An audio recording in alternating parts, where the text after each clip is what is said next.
flying into Target Field, hoping to provide the home field advantage as the Twins come off a rough road trip and look to get back on track and into the wild card race. Again, a race that they led as recent as just a few weeks ago. You see right now Toronto streaking to the lead. The Twins and the Rangers still hopes of getting back into those top two positions in the wild card race. Welcome inside Target Field. Another sweet summer night for baseball. The Twins hoping that the weather carries over to the field. They can play some sweet baseball after a 1-6 road trip. Let's take a look at the series setup. It was a rough go of it for the Twins, and they ran into a buzzsaw in the Toronto Blue Jays, who just continue to win baseball games. They're working on their 9th consecutive, and they were outscoring the road trip 60-27. I mentioned earlier, 1-6 on that trip. They're hoping to use the day off yesterday to hit the reset button and get back on track at a place that they've been great all year long. 270 runs scored at home, second in the American League. They're 34-22 here at Target Field, but they're going to face a Rangers team that's scoring a bunch of runs, and they've been great on the road. 32-26 away from home. That's best in the bigs. If the Twins are going to get back on track, it's going to come down to Kyle Gibson having the remedy, and the Twins getting back with their mojo here at Target Field. Dick Bramer and Burt Blyleven take you through it. Minnesota back at home and looking to get back in the race.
By Menards.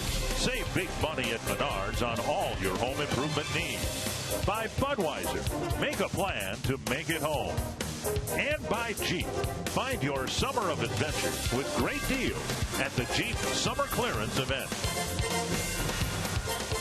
This three-game series between the Rangers and Twins begins with a couple of starting pitchers who've struggled as of late. Giovanni Gallardo going for the Texas Rangers and Kyle Gibson going for the Minnesota Twins. And it's the start of a 6-game homestand. Dick Bramer welcoming back Burt Blyleven. Good to be back. And we're happy to have him back in the booth. Now, the Twins, in the full turn of a rotation, have been just awful with their starters. And that poor stretch of starts started with a Kyle Gibson start? Well, you know what? The Twins are at home now, and they need good things to happen. And hopefully for Kyle Gibson, he can do that. He's pitched very well here at home so far this year. He's had 2 very good starts against the Texas Rangers over his last 2 starts, that coming last year. But 34 wins, only 22 losses at home. The Twins have been scoring the offense some runs, and the pitching staff has held their own as far as throwing strikes. This bad stretch of started against a red-hot, white-hot Toronto Blue Jay team.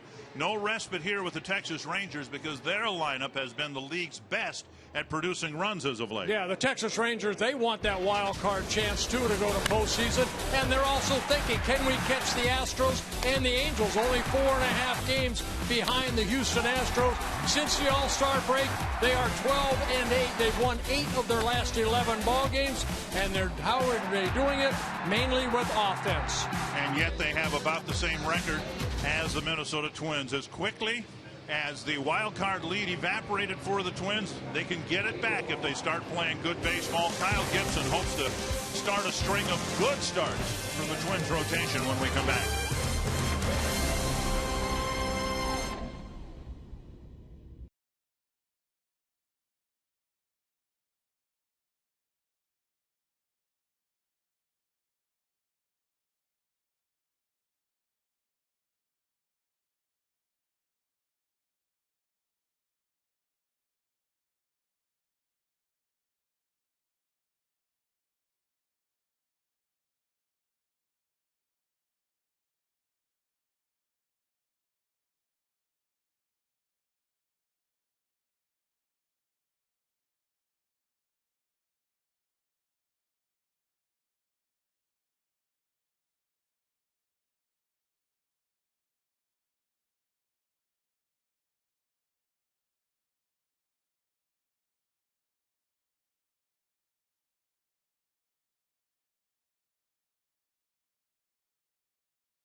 A drive to left field.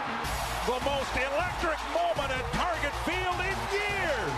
That ball is caught by Aaron Hicks with his back to the infield. The 4th home run for the Twins against the Yankees. Toward the hole, the Twins win it. Suzuki delivers. A walk-off win for the Twins.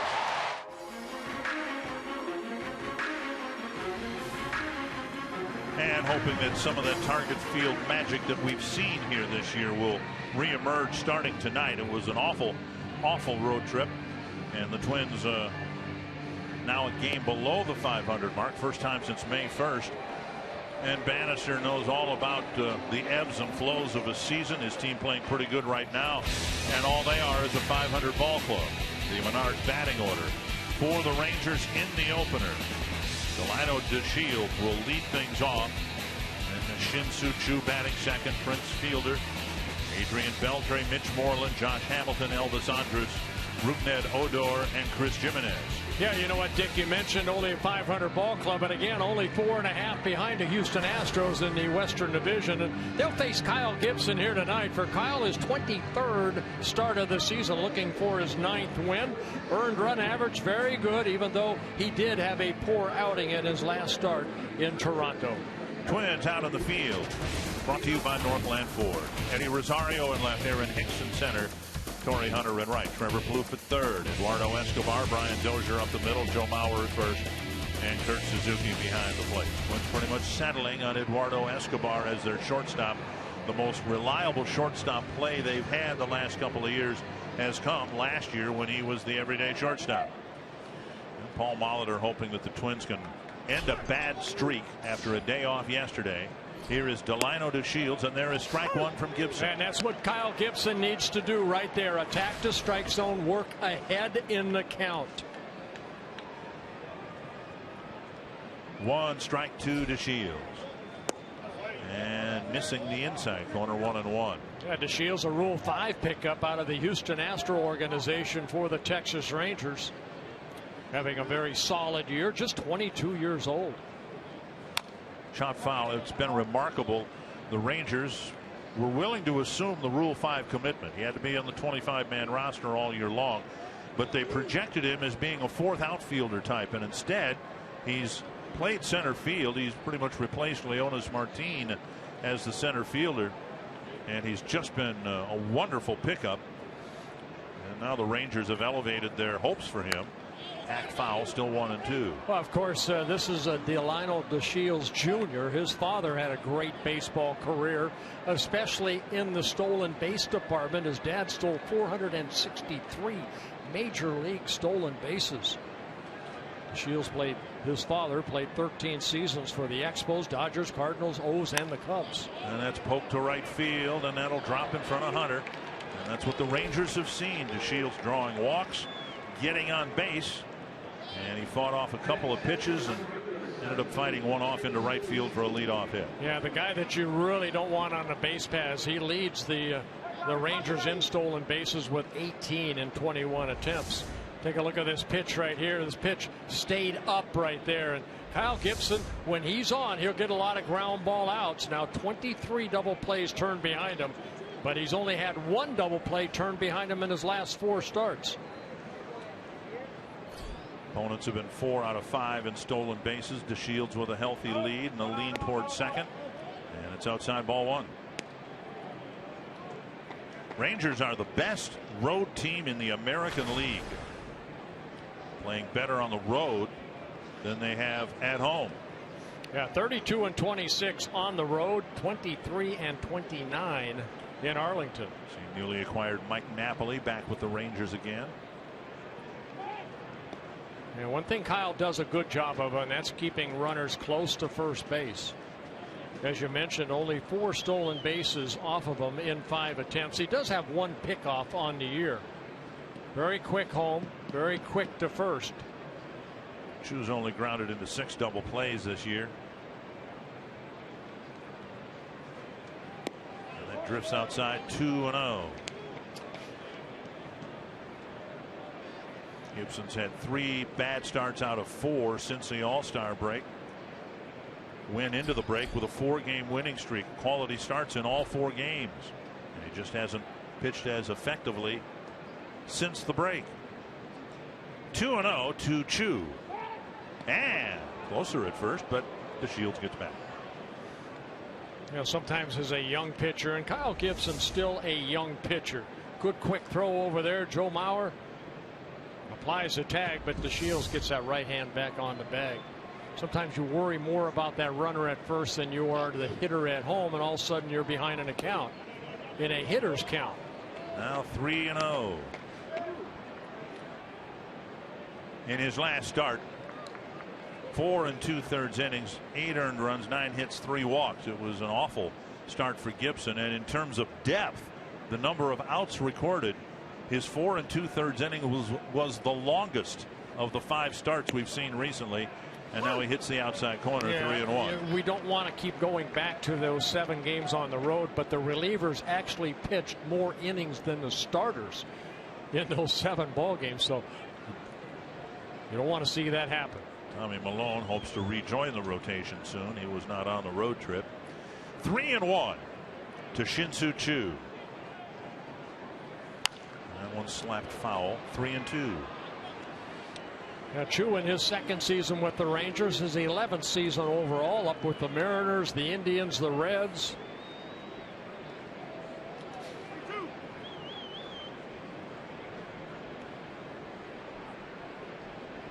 Full count. See if DeShields takes off here. I would have to guess that he's going.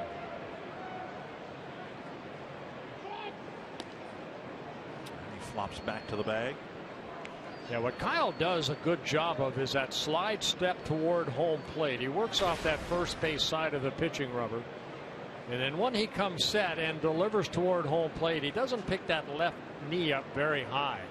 So that might be an extra step that allows Suzuki maybe to throw out DeShields, and there he goes. And ball four, doesn't matter. Chu takes a walk, first and second, nobody out, and that'll bring up Prince Fielder.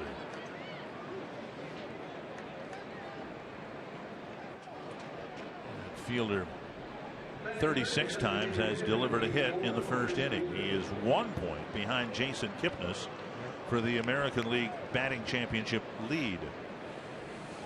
Yeah, Kipnis hitting at 326, Fielder at 325. 44 multi-hit games for Prince Fielder, tied with Ian Kinsler for the American League lead in that department. And over the inside corner, a strike. Fielder has bounced into a team-leading 13 double plays. What we saw from Gibson regularly before the break, situations like this, when they did come up, he would make that pitch to get that ground ball double play, and very often pitch out of a jam like this without allowing a run. And he needs to do that here. One strike. Inside, 1-1. And that's one thing, you know, Dick, even though I was not with the ball club since the All-Star break, I watched a lot of the ball games. I watched Gibson pitch. Gibson gets a lot of ground ball outs by pitching that sinker down and away, but for some reason he wants to pitch a lot of hitters inside. Now Suzuki sits away. To right field, Hunter over, makes the catch. Tagging is DeShields. He'll try to advance, and he will. A line drive for the first out. Has a good read by DeShields at second base, not getting too far toward third where he could go back and tag up. So good baseball instincts right there. Because that ball was almost on the ground when Shields almost golfed that ball out to Torrey Hunter. And now Adrian Beltre.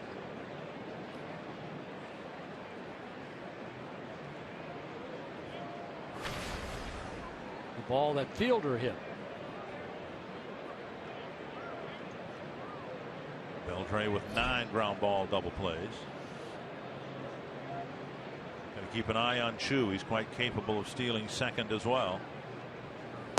Down low, ball 1. They say in Texas, Beltre trying to play through a left thumb injury. He missed some time on a disabled list and came back, they think, maybe a little bit too quick. That's why the 9 home runs and only 30 runs batted in.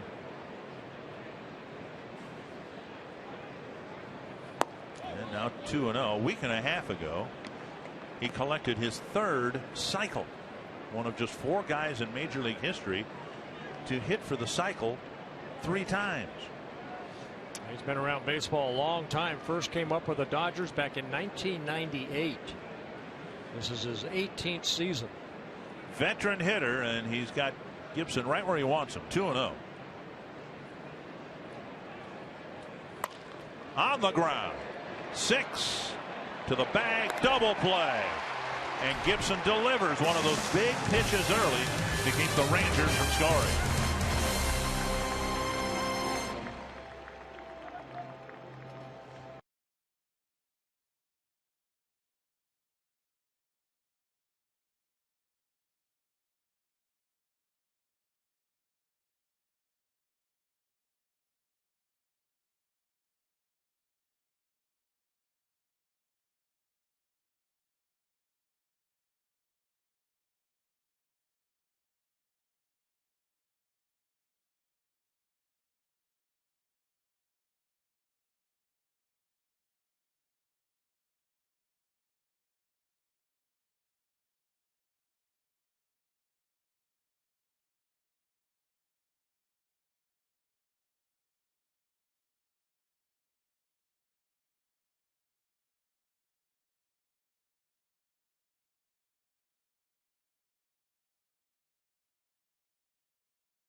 Plays pitcher's best friend, and Kyle Gibson needed that right there.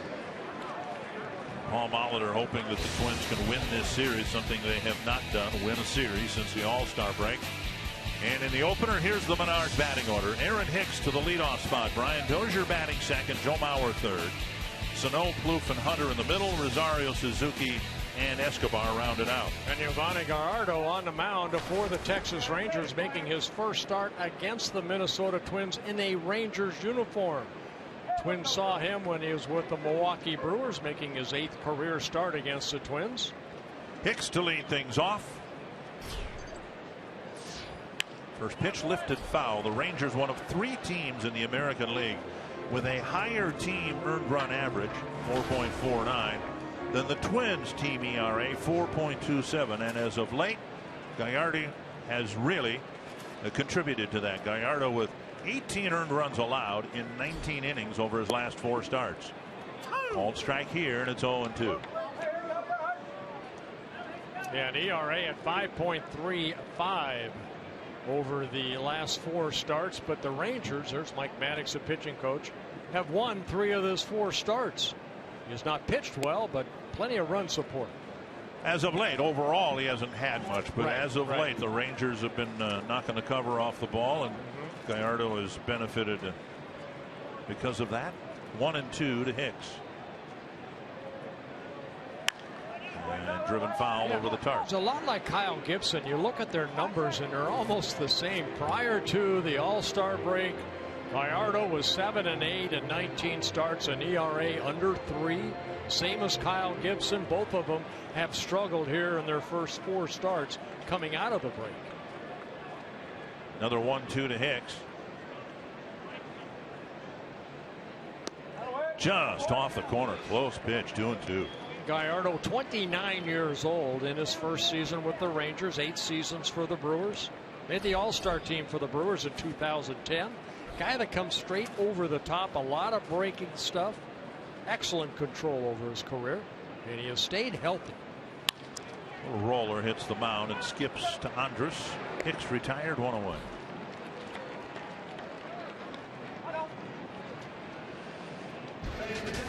And the Rangers have made 85 errors on the season. Here's the Northland Ford defense for tonight.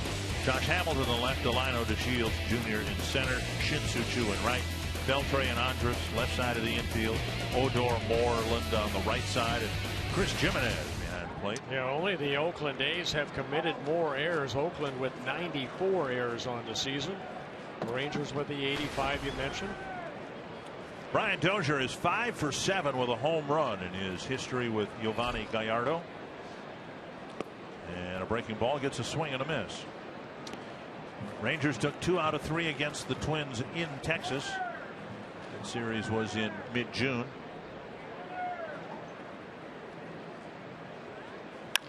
Tapper to short. Another play for Andrus. 2 down. Yeah, they say that the infield, even though they have committed a lot of errors, Andrus with 18, Odor at second with 13, but Odor was sent down, and he's played very well since he's come back up, and Andrus has done a very good job as of late fielding ground balls, and he gets the first 2 chances. 2 down, and now Mauer is 6 for 12 against Gallardo.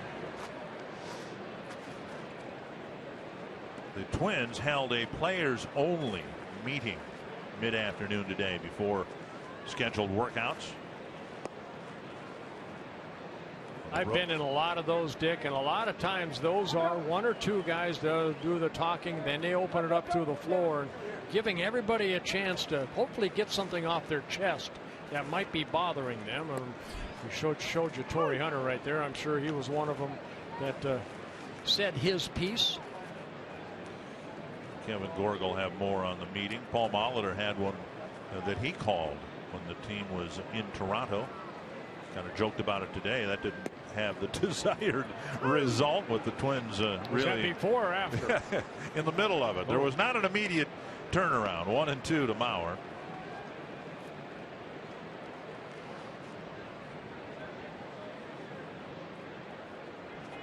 Sano hoping for a chance to hit here in the first inning. 1-2. And now 2-2. You know, you don't like to have a lot of meetings. I don't recall a players meeting being called, you know, this is probably the first one I've heard this year. Yeah. Yep. But, you know, you don't like having those, but sometimes you need a little wake-up call and everybody's on the same page. 2-2. And now 3-2. Gallardo over his career has averaged about 3.5 walks per 9 innings. He's a strikeout pitcher, over 8 strikeouts per 9 innings in his career. He is the Brewers' all-time strikeout leader when he left the Brewer organization. And Mauer to right field. That's hanging in the air, but Chu can't make a play. Mauer takes a big turn. Chu's got a great arm, and it'll be a 2-out single for Mauer. Joe got the first hit in the ball game Sunday in Cleveland in the 7th inning. Takes care of matters in the first inning here tonight. We'll take a look at the pitch right here. A little sinker down and away, and Joe pulling that ball, which is nice to see. Ball hit into the gap almost like a knuckleball. Chu goes over, and the ball ends up getting it before it gets by him. So Mauer a single with 2 outs. And now Sano will have his chance with a man aboard. Ball 1. This Twins team, and I don't know how you would explain a gap this wide, but this Twins team here at Target Field is hitting .274, and on the road they're hitting .221. That's, hold on. That's a 53-point gap, Bert. Popped up, foul, and out of play. Well, they have played very well here, and you know, past history. I remember in '87 we played very well at the Metrodome, and we didn't play very well on the road. But a 53-point batting average gap. That's incredible. 1-1 to Sano. Off the plate, 2-1. One thing home averaging, they've averaged 4.82 runs per game, and on the road they've averaged almost 3.5 runs. So yeah, they definitely have enjoyed home cooking. Team ERA is more than a run less at home than it is on the road. And now 3-1 with Plouffe on deck.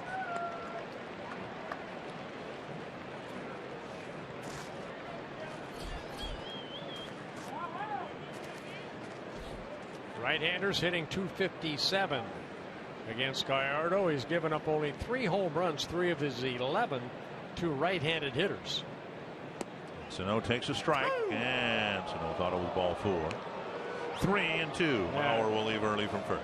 One thing about Gallardo, he will throw a lot of breaking balls in fastball situations, and he has good control of that. A little cutter right there. Good pitch. Had plenty of the plate. Full count. Mauer goes, and the pitch popped foul back into the seats. Trying to sneak a fastball by him right there at 92 miles an hour. Gallardo will be in the second tier of starting pitchers who will hit the free agent market after the season is over with. David Price will be in the top tier. Well, he's a guy that lives in Fort Worth, Texas, and he's very, very happy to be pitching where he grew up. Even though he was born in Mexico, he grew up in Fort Worth, Texas. And Sano takes low. So you wonder if the Rangers may want to get into the bidding war. They need pitching. Yes, they do. Plouffe will bat. He's 3 for 7 with a couple of home runs against Gallardo. Gallardo in his first 7 starts as against the Twins has a Brewer, 2 wins, 2 losses, an ERA at 3.5. Has not beaten the Twins here at Target Field in 3 prior starts.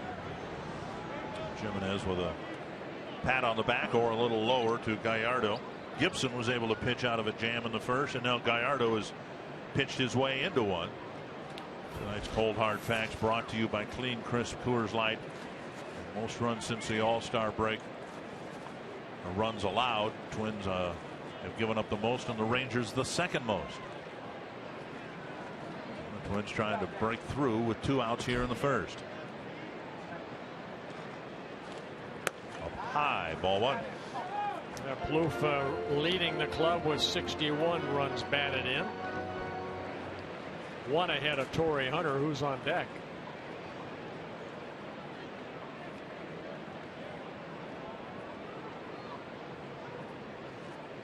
And now down and in.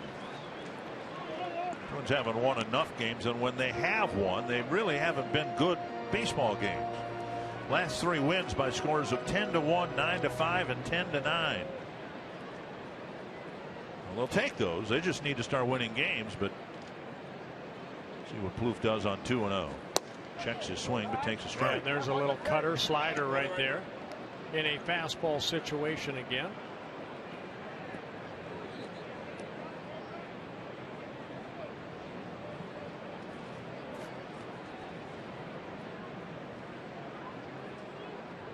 Two and one. And now up and in. 3-1 with Torrey Hunter on deck. Gallardo has allowed 57 runs, 14 in the first inning. So see if the Twins can add to that total. That's the most runs he's given up in an inning. Fouled away. Now it's 3-2, and both runners will be able to leave early.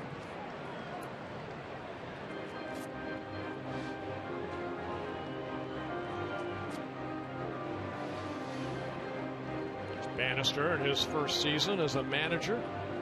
He managed your son Todd in the minor leagues. Yep. As a major league manager. Yep.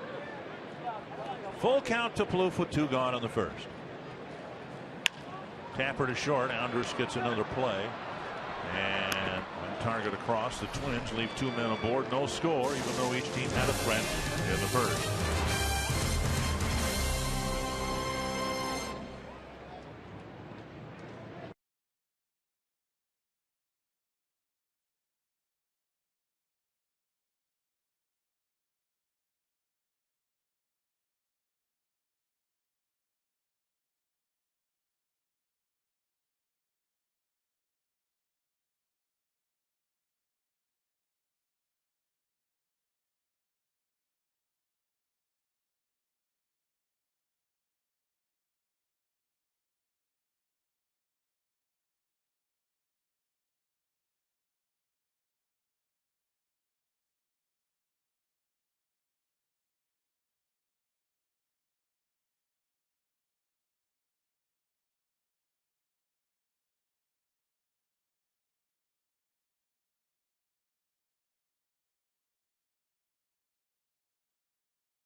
Players only meeting. You heard Dick Bramer talk about that earlier in the ball game. The players don't like to do that, and they were in there for a good 15-20 minutes. Eduardo Escobar came out of that meeting, had a quick conversation with him. He said, you know what, we've all been pressing, we all acknowledge that, we talked about it, it's time to hit the reset button and start having fun, and I'm the guy that's got to stir up the fun.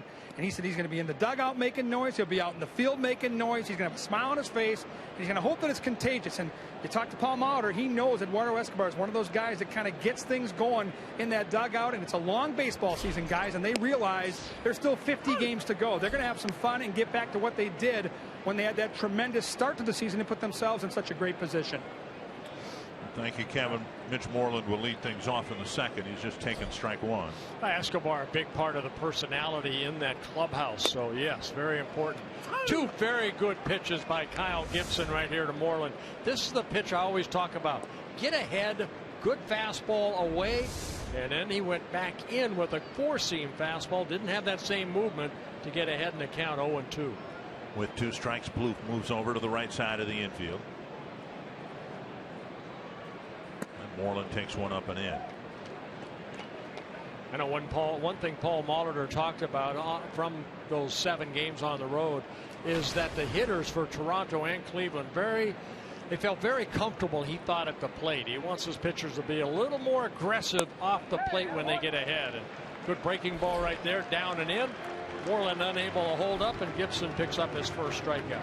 If the season has been a little uneven for Gibson, more uneven than he would like, this is one thing we've seen this year. A much improved breaking ball. It's become a strikeout pitch to left-handed batters. Yeah, remember a couple months ago he was saying that he didn't have control of that, but he stayed with it. Good breaking ball right there underneath the swing of a power hitting left-handed hitter. And another one standing in the box now, Josh Hamilton. Inside, ball 1. Hamilton has had an okay return to the Texas Rangers. He came back on April 27th, traded from the Angels to the Rangers, spent some time on a disabled list, almost a month with a strained left hamstring. And only his 36th game. 2-0. Good changeup right there, Hamilton. And that's what teams have done to him. A lot of off-speed stuff, even in fastball counts. And again, Plouffe playing on the right side of the infield. And he hits it so hard he beats the shift with a one-out It's single. because where the location of that pitch was, Suzuki sat inside and it got too much of the plate. And Hamilton finds that hole between Mauer and Dozier in the right field.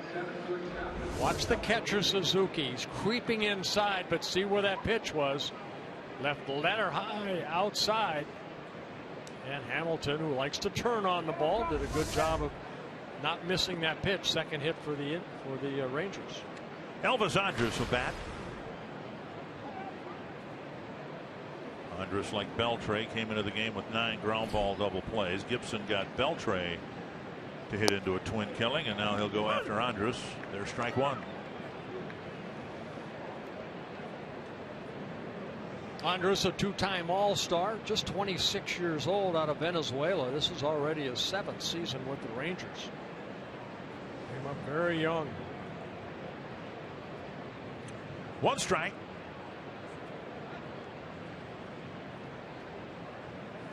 And a deep drive to left. Rosario back to the corner, and it's gone. A home run. Andrus hitting just his 5th home run of the year. And it's 2-0. I'm going to guess that's a changeup right there that Andrus just got the barrel of the bat out front and lined it into the flowers out in left field. Well, we saw 2 bad locations right there. The fastball up to Hamilton that got a base hit, and then a spinner that just kind of hung right there. And it's a 2-0 Rangers lead. Just over the wall and left. Gibson giving up his 15th home run. And now Rougned Odor. Down low, ball 1. First time through the order. Now 7 plate appearances, and Gibson's retired just 3 men.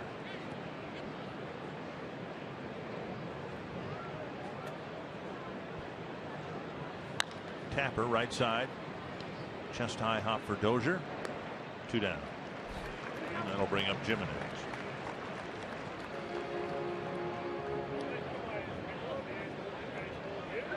Robertson, Chirinos, and Carlos Corporan are both hurt, and so the Rangers have been struggling behind the plate. And both Wilson and Jimenez have done very well. They're known as defensive catchers, but both have contributed offensively.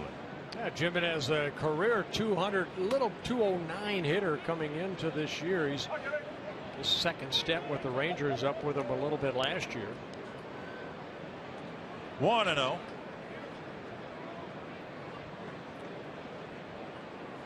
And a breaking ball, a strike, 1-1. Gibson trying to even his record at 9-9 this year. When you're not a strikeout pitcher, and I still don't think Kyle Gibson is a strikeout pitcher, you have to work ahead in the count. And that really took a bite out of Kurt Suzuki.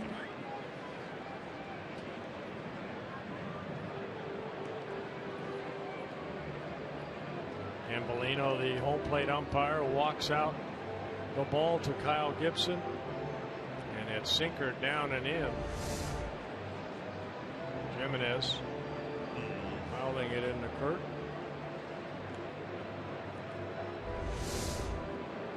Pinball wizard.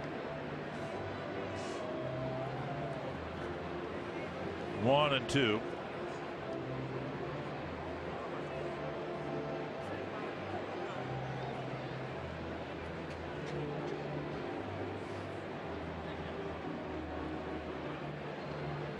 Definitely take a beating back there.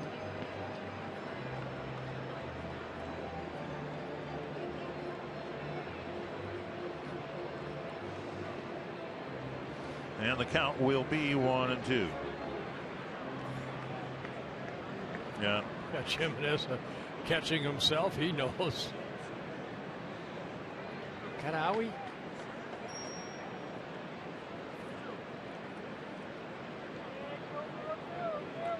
One and two to the Texas catcher. Struck him out. The Rangers jump out in front. Elvis Andrus hooks a home run to left with a man aboard, and it's 2-0. Torrey Hunter will start a Twins comeback, he hopes, in the bottom of the second.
That on August 16th, it's Super America Not Whole Kids Day as the Twins take on the Indians. The first 5,000 fans 14 and under get a TC plush presented by Delta Airlines. Twinsbaseball.com/tickets is where to go to get your tickets right now. Torrey Hunter taking ball one, his first at bat of the ball game. He'll be followed by Rosario and Suzuki. Swing and a miss.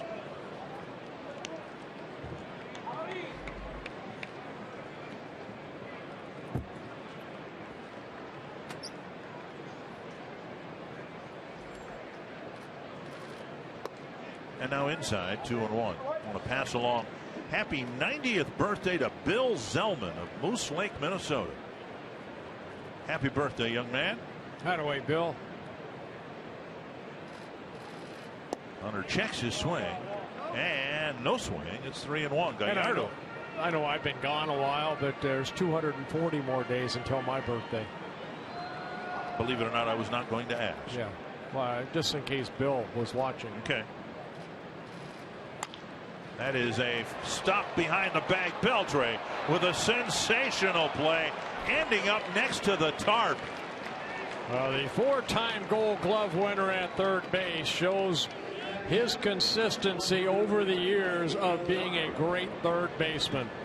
This looked like a double, and Torrey saying, "Whoa, why me? I'll remember that." What a great play by Beltre. Right over the bag. He reaches out and then on the run able to get it a little one hopper. Moreland does a good job of getting that little short hop over there, but what an outstanding defensive play.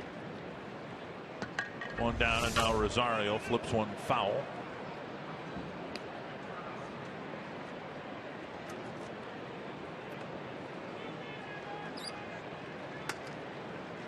Gallardo with some early run support and some early glove support. All 4 outs on ground balls. And another foul. 0-2 to Rosario. You know, one thing that and I understand the reaction. Twins fans really disappointed in the road trip and frankly how the team has played since the All-Star break. And I don't know whether they're going to or not, but the schedule actually sets up very good for them in terms of becoming a contender once again. In the wild card race, there are 5 teams ahead of the Twins. Now you've got the 3 division leaders and then the 5 teams: Toronto, Los Angeles, Baltimore, Tampa Bay, and Texas. 1 and 2 to Rosario, and he swings and misses 2 away. And the Twins have games left against 4 of the 5 teams. If they could get some traction and just start playing better baseball, they don't need a 9-game winning streak. You just need to start winning series, and the whole complexion of where they're at can be changed rather abruptly. Yeah, not only the 3 games that we have against the Rangers, the Indians come back in. Hopefully the Twins can pay them back for what they did against the Twins in Cleveland. Then they go to New York, Baltimore, and Tampa Bay. So yeah, the next couple of handfuls of game, very important. Here's Suzuki. Pretty good chance that by the time the Twins go to New York next week, the Yankees will be listed in the wild card standings, not the Blue Jays, because the Blue Jays are red hot. They swept the Yankees in New York, and now this weekend we'll face them again at the Rogers Center. 1 strike to Suzuki. Strike 2.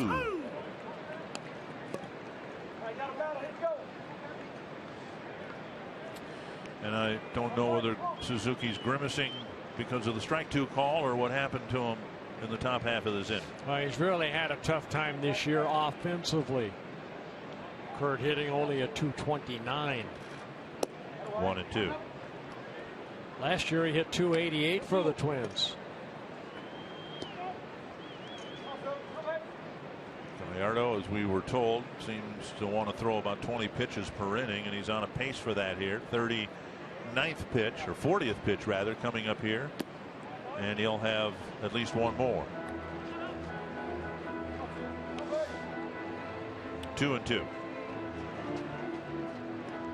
And his last start in Arlington against the Houston Astros, that came 5 days ago. Excuse me, 6 days ago. He threw 98 pitches in 5 innings and got the win. And now he's run the count full. Escobar on deck. He's taking on a Texas team that's had some pitching issues, and just before the game tonight, Rangers announced that Cole Hamels has been scratched from his start here on Thursday with a left groin injury. Full count. And Suzuki pops it up towards Andrus. And Gallardo has a 1-2-3 inning, thanks to a tremendous play by Beltre to start the inning.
Fans here in Twins territory. Phil Housley threw out the first pitch. It's going to be a big year for Mr. Housley. November the 9th, he goes into the Hockey Hall of Fame, and boy, did he earn it.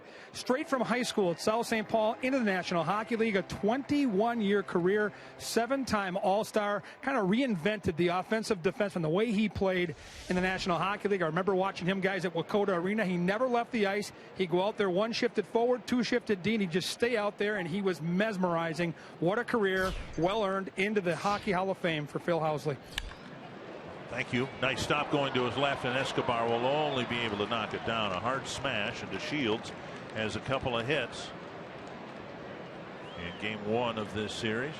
That'll be one more thing for us to look at when we go to Toronto next year in the NHL Hockey Hall of Fame in Toronto. Yep. Congratulations to him. That ball jumped on that first pitch by DeShields. Escobar going to his left, dove for it, fell out of his glove, and the speedy DeShields at first base. 10 plate appearances, 4 hits and a walk against Gibson. Here's Shin-Soo Choo, who drew a walk in the first inning. And strike.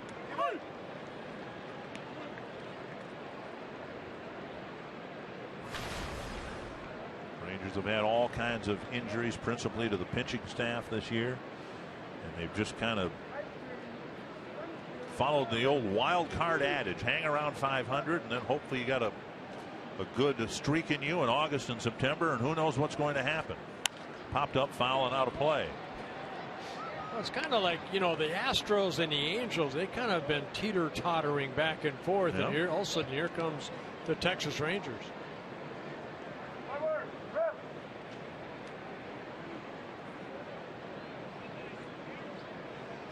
Have 4 games, left with the Angels in mid-September. Right now, the Angels, one of the wild card leaders, would be one of the wild card teams if the season ended today. Saw the shift right there the Twins put on with 2 strikes. Trevor Plouffe playing at short. Escobar moving over to the second base side.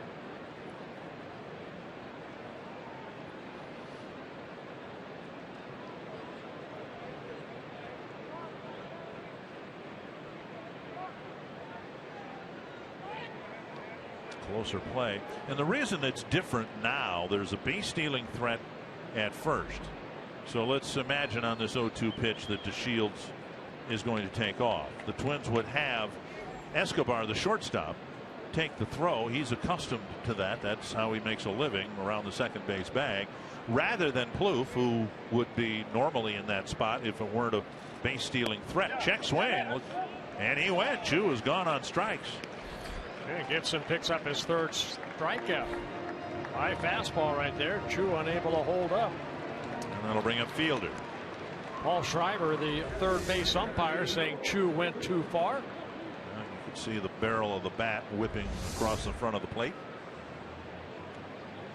And now Fielder, who hit a liner to right his first time up.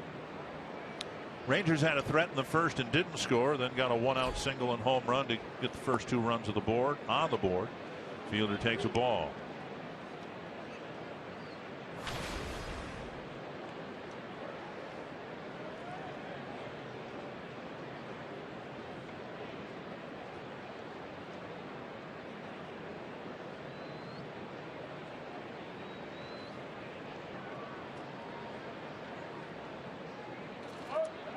Swing and a miss. Everybody watching DeShields, and the dugout yelped when he took 2 steps towards second base. But Gibson, with that quick slide step, discouraged the stolen base attempt. I think, you know, with Fielder up there too, you don't want to be too distracting for Fielder. Fouled back. Especially the season he is having. For a guy that got operated on neck surgery last May back in 2014, I don't think the Rangers expected him to have the year that he's having. Yeah, the power numbers are down, but the average at .325. 1-2. It's always a good hitter. over 400 major league home runs. Excuse me, over 300.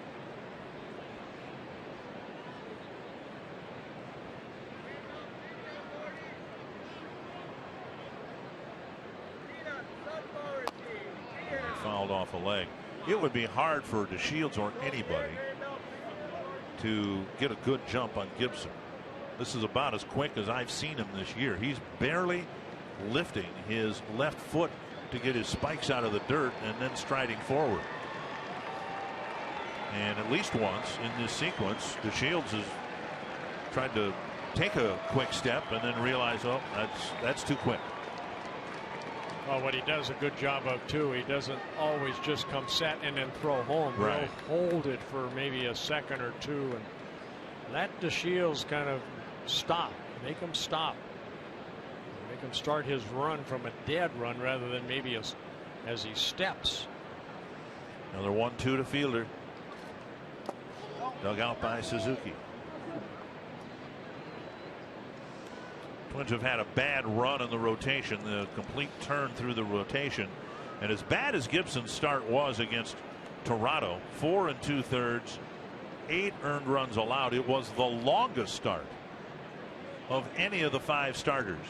Tyler Duffy, Santana, Hughes, Pelfrey, they all had shorter starts than the 4 2/3 innings of Gibson. And that obviously has to change. Yeah, for the Twins to get back where they're at and then hopefully back to 500 again and then move forward, get 10 games. You know, they were 10 games over 500 at one time.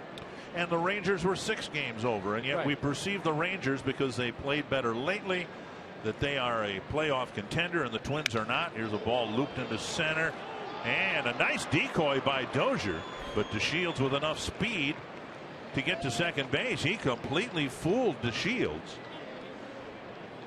who was heading back to first base and then had to sprint to get to second. Well, Fielder gets jammed right here, but he's strong enough to just hit that little flare into center field.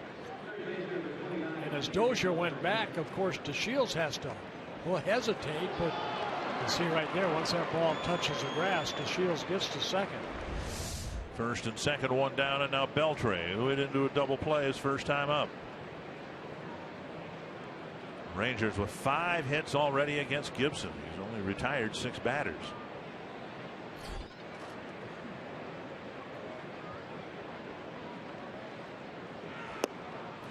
And you can see the location has been off. Suzuki set up down and away, and Beltre took one over the inside. Yeah, you want to win at this level, you have to be more consistent with all your pitches, and you can't make mistakes. 1 strike to Beltre.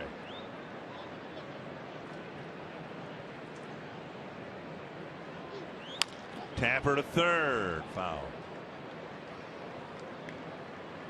Well, it's not very often the baseball gods react as quickly as they might here, but let's imagine Beltre hitting one to the right center field gap and Torrey Hunter diving and taking a double away from Beltre. Beltre took a double away from Hunter in the bottom of the second. I think I'd rather see him hit into another double play. We'll save that for another time. 2 strikes to Beltre.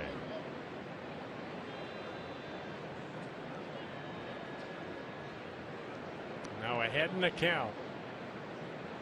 Back off to second. Safe. And no look from Dozier to the Twins dugout. A lot of times that comes from the catcher Suzuki. He'll put the glove up and then drop it, and that's when Gibson spun around right there. So he got the sign from Suzuki, spun around, and Dozier was there. That's where you want to throw it, but DeShields getting that hand back on the bag. 0-2. See a bigger leg kick from Gibson with DeShields at second than we saw with DeShields at first. Gibson got ahead of Fielder and then gave up the bloop single. He's jumped ahead of Beltre 0-2.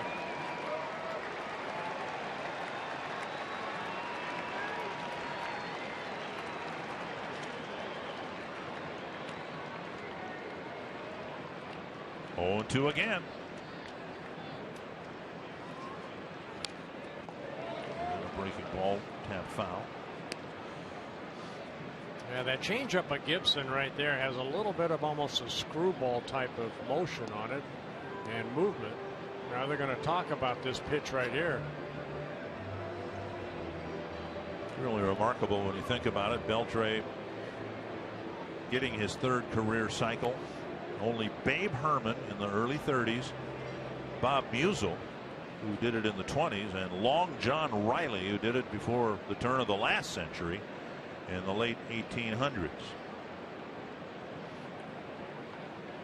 I don't think they had fences on the field back then. 2 strikes. Struck him out with a changeup. 2 down. There's that movement again. He came back with it. This one at 83 miles an hour. Beltre swinging through it. So strikeout number 4 for Gibson. You see the good sink on that. Say it's almost like a screwball.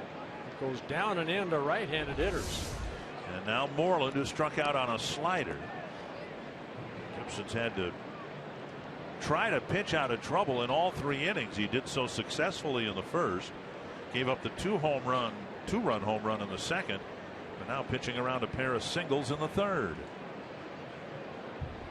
Or so he hopes. Swing and a miss. Another changeup.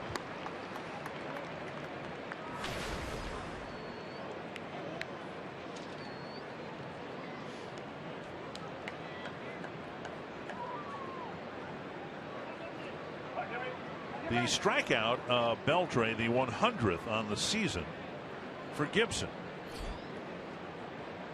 And 138 in the third innings.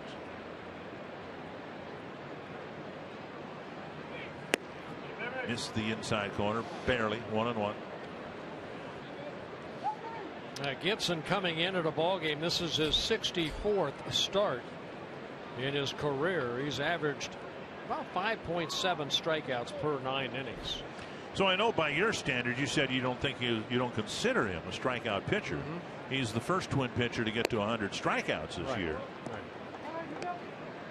But the thing is, the staff for the Twins is not a strikeout staff.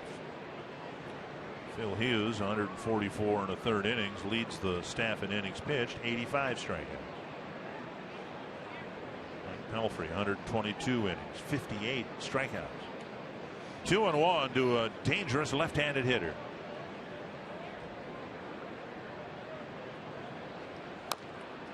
Chopped foul, 2-2. Another good changeup right there. So Gibson here tonight really trusting that changeup.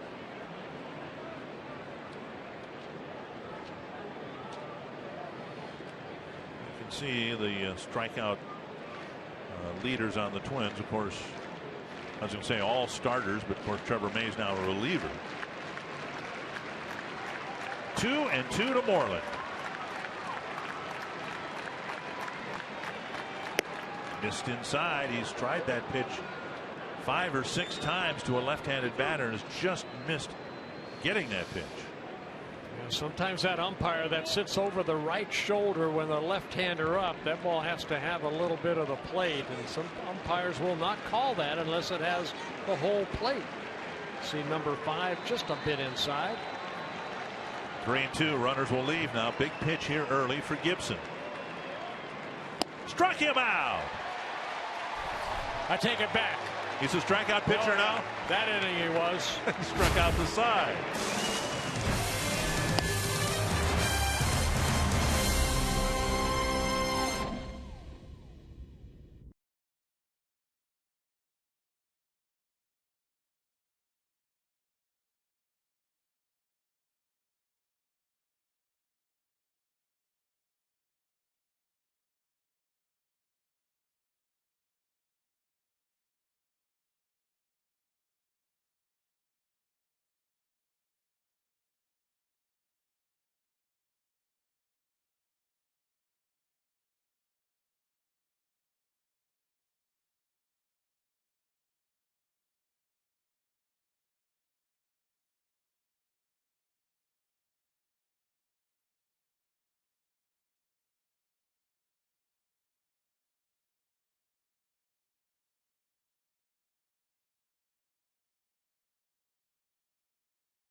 NorthlandFord.com and your local Northland Ford dealer. And by Grand Casino. The best stories start here. At the Carew Atrium, just out the press box door and to our left, Eduardo Escobar leading things off in the Twins' third. One strike. Escobar, Hicks, and Dozier in the third.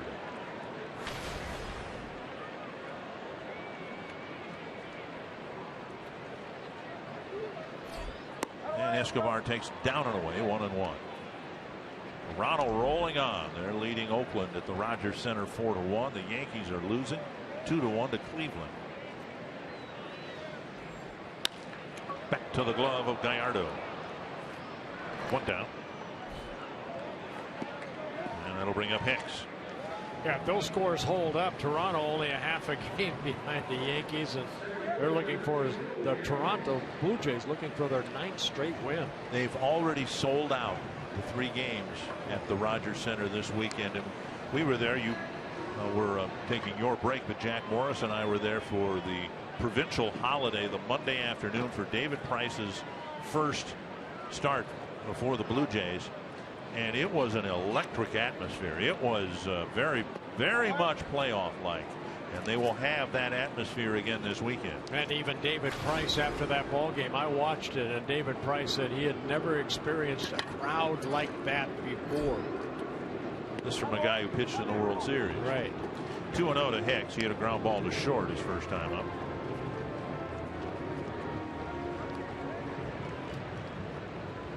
Gallardo gave up a 2-out single to Mauer, 2-out walk to Sano. The only base runners the Twins have had against him. And now 3-0 with Dozier on deck. One thing Gallardo has been, he's been very steady as far as innings pitched. He'll average about 190 to 210 innings pitched a year. It's the corner, 3-1. And he'll be out there in the class of the Nolascos, the Santanas, the Hugheses, the second tier of starting pitching that'll be available in free agency.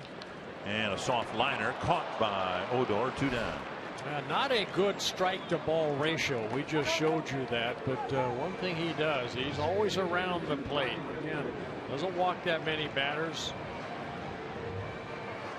Sometimes it takes a while for him to get into a groove.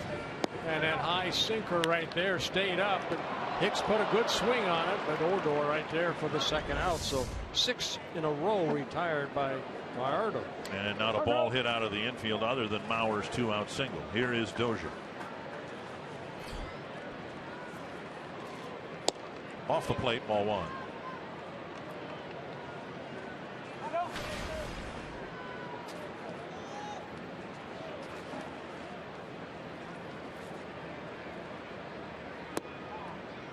Two and 0.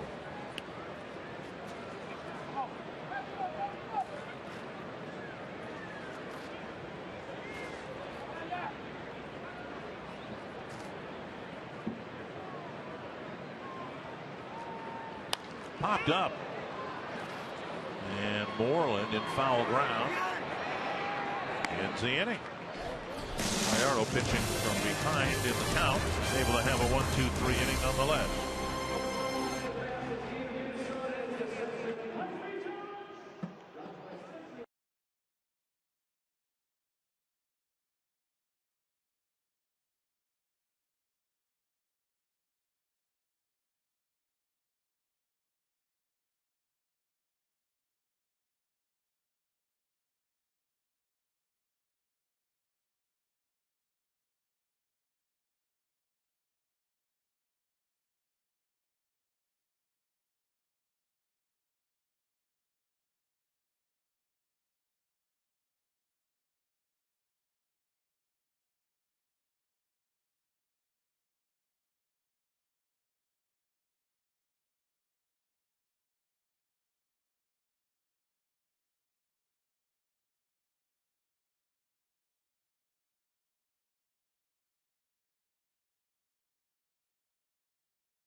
Hodgkin's lymphoma, undergoing chemotherapy, will continue the duties as head coach, president of basketball operations, and nobody can relate more in the sports world, in the sports community, than Twins general manager Terry Ryan, who a year and a half ago had a cancer scare, and we're happy to report Terry is doing fine. Our prayers and thoughts go out to the Saunders family, especially you, Flip. Josh Hamilton will lead off the 4th inning. He'll be followed by Elvis Andrus and Rougned Odor. Hamilton singled and then scored on the Andrus home run. That's the extent of the scoring so far. 1-1.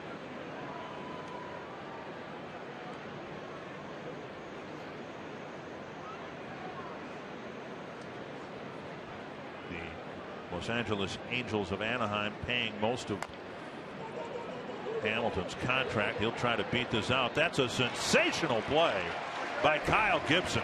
That looked like a swinging bunt, in the way Hamilton can still run.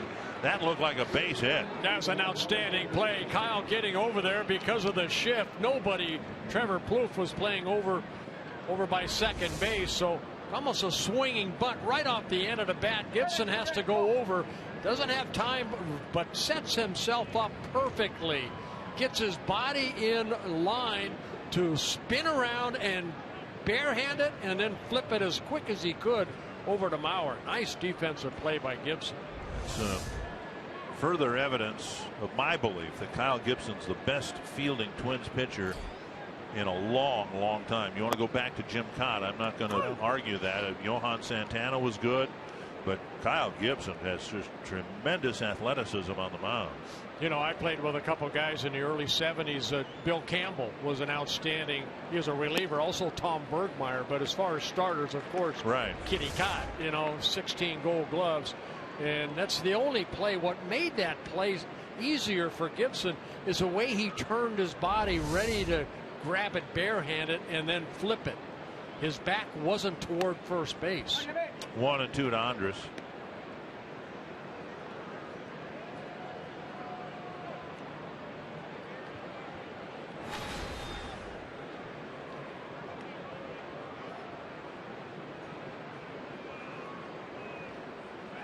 Inside now, 2-2. Andrus in his last at bat got a little hanger right there and hit a 2-run home run into the left field flower bed. A line drive home run. Going to ruin those pretty flowers out there. Backhanded by Dozier, and now Mauer can't dig out the low throw, and Andrus will reach. I'd have to say this is an infield base hit. Joe Mauer, that ball kind of hit off the heel of his glove and rolled up his arm, but a great effort by Brian Dozier. He went a long way for this ball. It didn't hit second base. See where that ball lands and off the glove of Mauer. So it will be a base hit for Andrus. And now Odor hit a ground ball to Dozier his first time up. Yankees have tied the Indians at 2 in the 8th inning.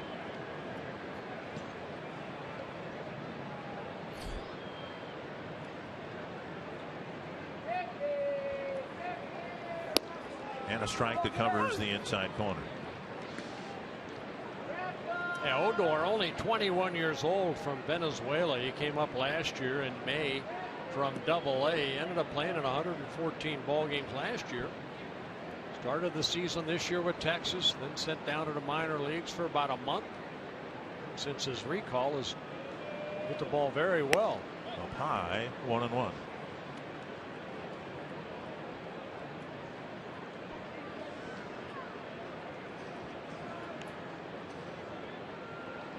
Two teams with just about the same record. The Rangers at 500, the Twins a game below.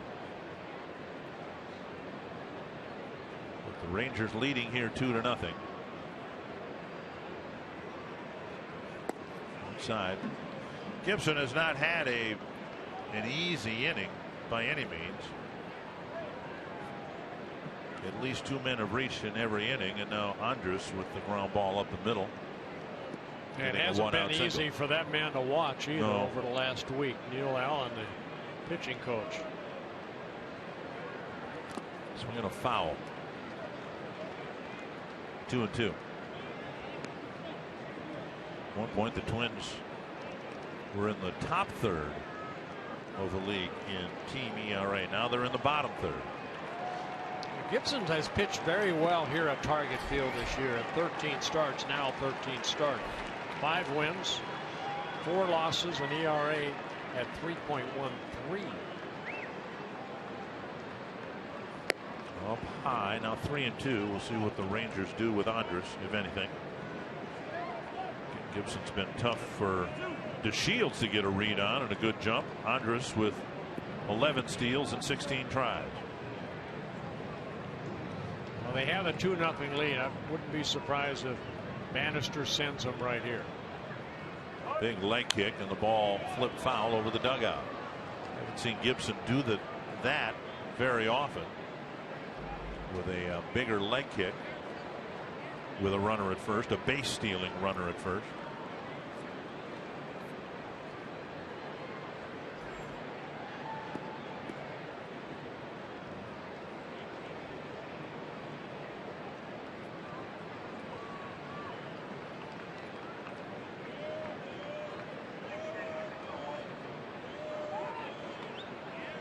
And now a check of Andrus.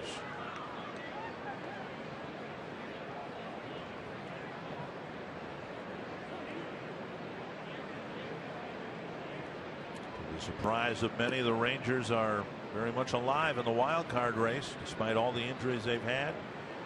Bannister's done a really good job with his team. Runner goes, and the pitch, line foul.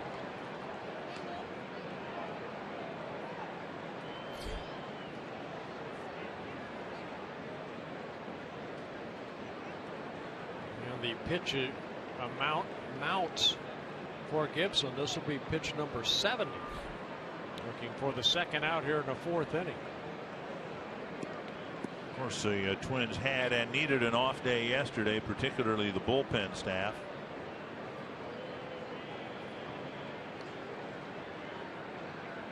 Runner goes, and the pitch popped up. Plouffe chasing it near the tarp, and coming up a step short. He went a long way to try to get that fly ball, but never, just unable to get there in time.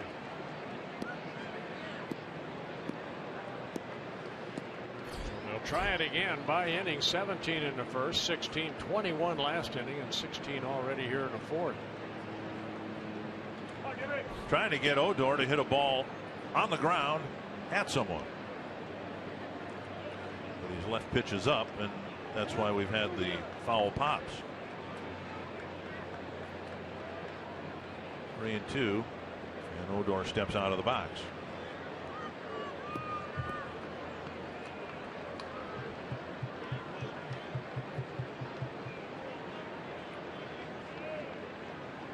Runner goes again, and the pitch hit to left center field. Hicks chasing it, Rosario chasing it. Rosario with the catch, comes up firing, and the throw backed up by Suzuki. It's a nice catch by Rosario, and he showed off his arm trying to double off Andrus. Yeah, it was a very nice catch from our angle. Looked like it was going to be trouble, but that ball seemed to hang up a little bit. Yeah, there's some speed in the outfield with Hicks and Rosario.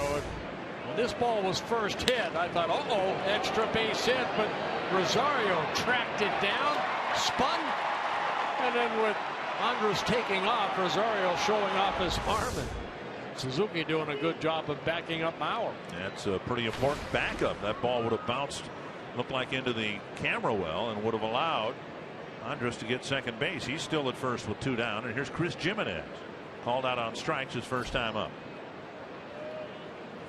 Ball 1. Twins have a lot to play for yet this year, but down the road, Twins fans imagine an outfield with Buxton, Hicks, and Rosario, and they are going to be able to cover an awful lot of ground out there. It's a pretty spacious ballpark in the gaps. 1-0. 2-0. Jimenez signing a minor league contract by the Rangers over the winter. He came up with the Indians back in 2009. Has also caught for the Mariners, the Rays. In his second stint with the Rangers, a couple stints with the Indians.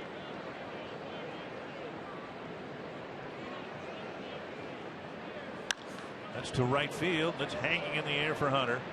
And Gibson ends up pitching a scoreless fourth, pitching again most of the inning from the stretch.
You've got one.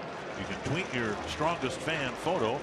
Use hashtag NorthDataStrongFan, and you might see yourself in an upcoming broadcast brought to you by T-Mobile. You have a selfie stick? No, I do not. How about yourself? No, I don't. No.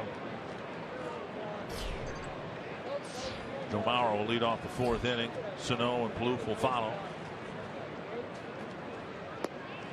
Strike, an off-speed pitch at the knees.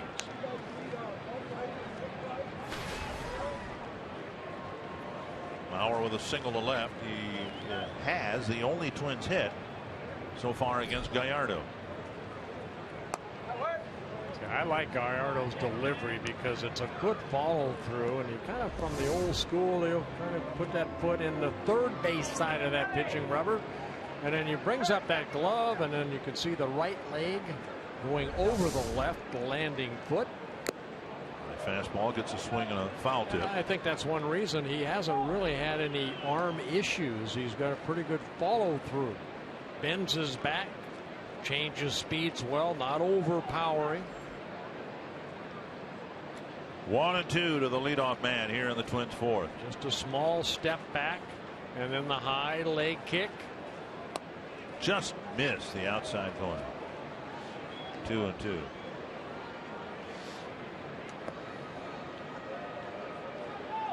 Gallardo, 29 years old.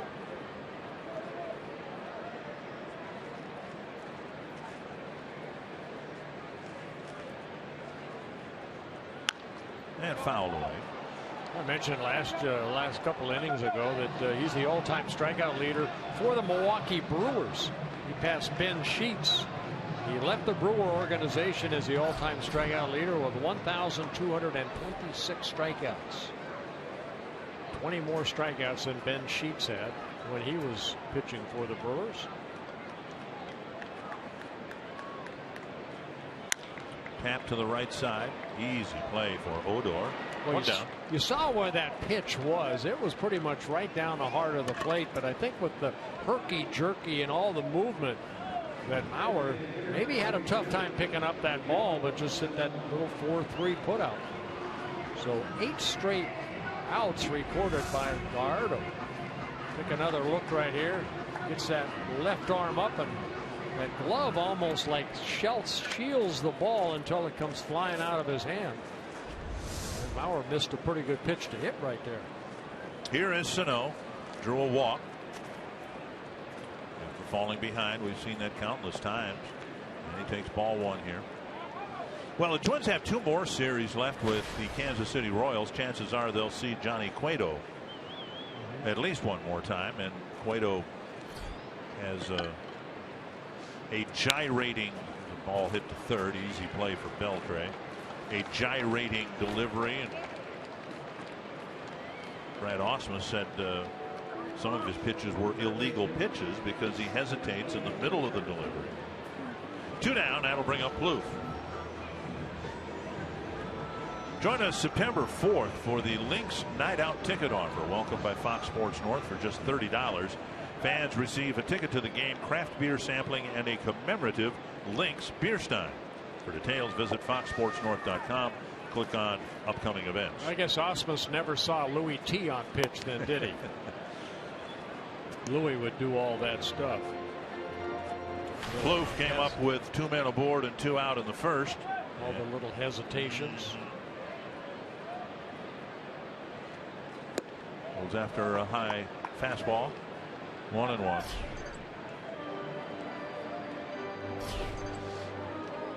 One chance the Twins had to break through against Gallardo so far. Plouffe's at bat, first and second, 2 down in the first, and Trevor ended up bouncing out to short. 2-1. Gallardo's best season came with the Brewers back in 2011 when he won 17 ball games for them in 33 starts. Career high 208 innings pitched. Popped up right center field. And Chu makes the catch, and it's a 1-2-3-4. 10 in a row sent down by Giovanni Gallardo.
Pepsi fans of the game.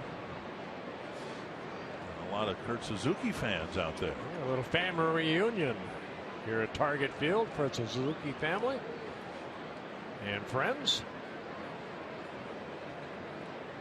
Delino DeShields has 2 singles against Kyle Gibson, each single leading off an inning, and it's helped make it a long night for Gibson, who hasn't thrown many pitches from the windup. Yeah, he needs a quick inning right here. 75 pitches right now for Gibson. See Plouffe taking the bunt away. Swing and a miss, 0-2.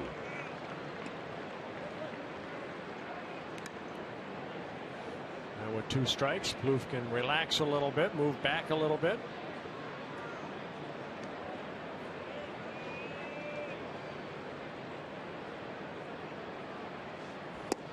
And on 3 pitches, DeShields strikes out, 1 down. A good sinker right there, and strikeout number 6 for Gibson. Gibson off to a good start here in the top of the 5th. Good sinking fastball down and in. 6th strikeout for a non-strikeout pitch. 1 down. Here's Chu, struck out in the 3rd. Mentioned Beltre's cycle. There's a ball hit wide of first. Chu also hit for the cycle back on July 20th. The last team to have 2 players hit for the cycle in the same year, the Twins, when Jason Kubel and Michael Kadire did it.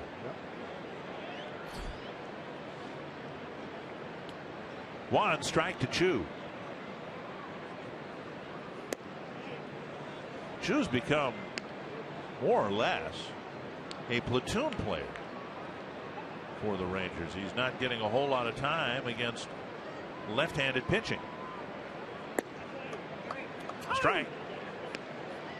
And for the contract that he signed, and the Rangers are paying off the contract, they were counting on him being more than a platoon player. Chu hitting just 180 against lefties. Yeah, Chu signing that big contract that carries him all the way to 2020. Down and in, 2-2.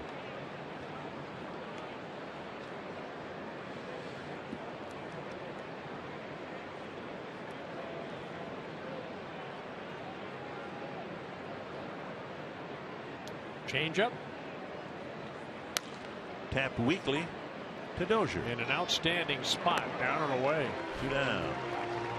And that'll bring up Fielder with the bases empty. That's a 4th ground ball out for Gibson. They go with 3 fly ball outs and 6 strikeouts.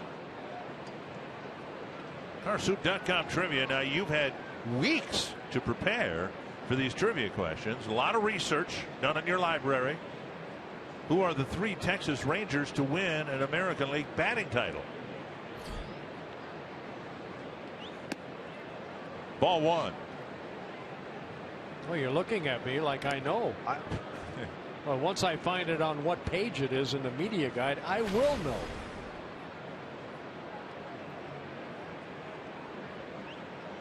One and 0. Fox Tracks presented by Jeep, and now 2-0.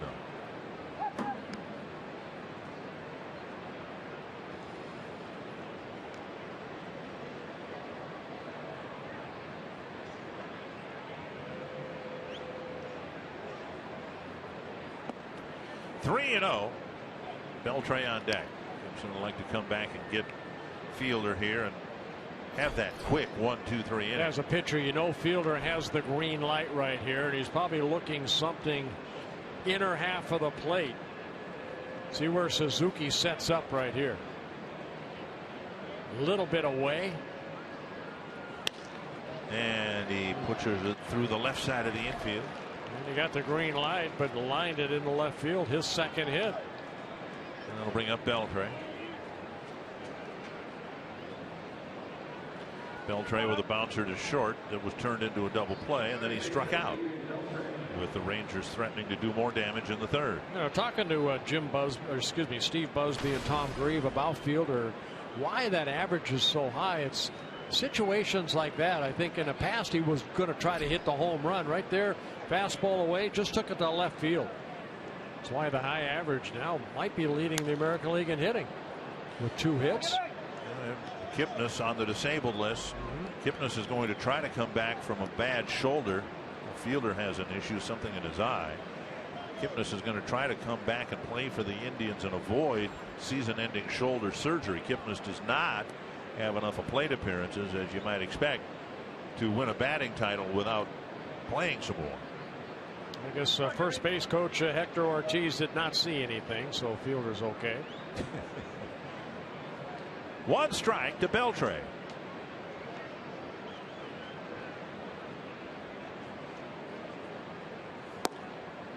And now 2 strikes.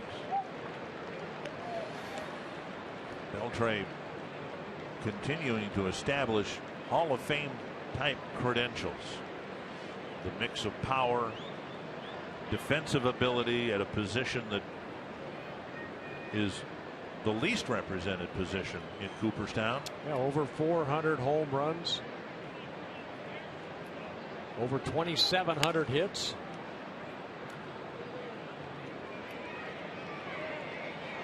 Chop foul, 2 strikes.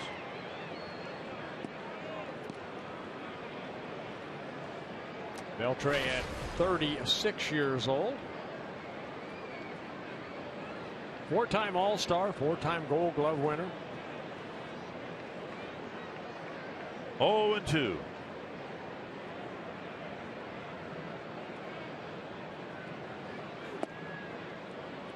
Down and in.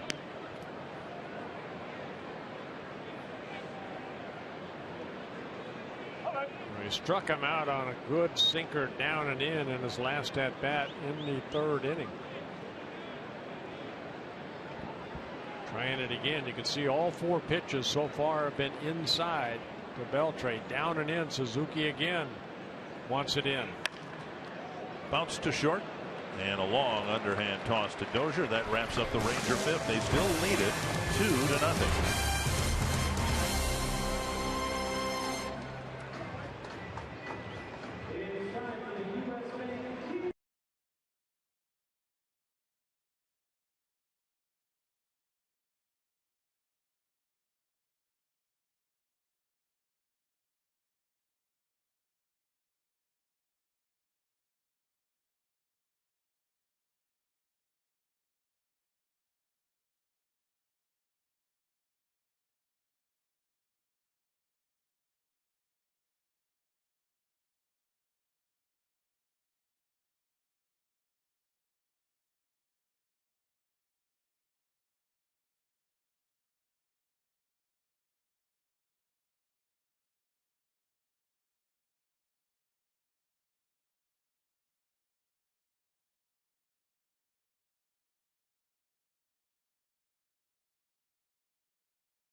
And guys, I've never seen this. In honor of Bert's first game back, listen to this.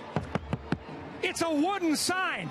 Jan up from Titanca, Iowa. She's got the hot foot at the bottom. She knows her Bert Blyleven. 50 years of being a Twins fan, and here it is, your first live game, and Bert is now going to circle you. What a thrill. I am thrilled. This is just great. It's so neat to be here, and having this, you know, being able to talk directly to Bert is great. It's just like icing on the cake. Well, you did a great job. A Twins fan. The wooden sign, the hot feet, it all ties together. 100 scratch-off tickets going back to Titanca, Iowa, town of under 500 guys, but they're all Twins fans.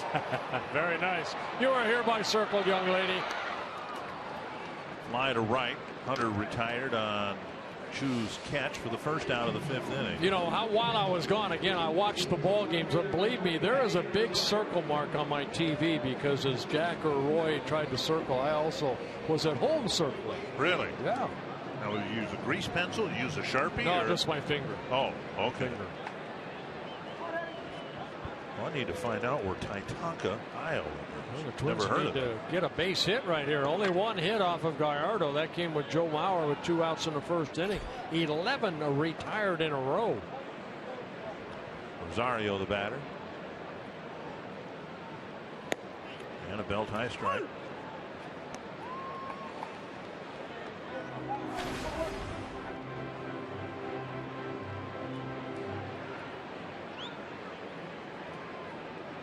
There's Titanca, Iowa, just south of the Minnesota border. And it's not far. Oh, I'd say 15 minutes from Burt, Iowa. Oh, very nice. But it's B-U-R-T. Oh, they spell it wrong.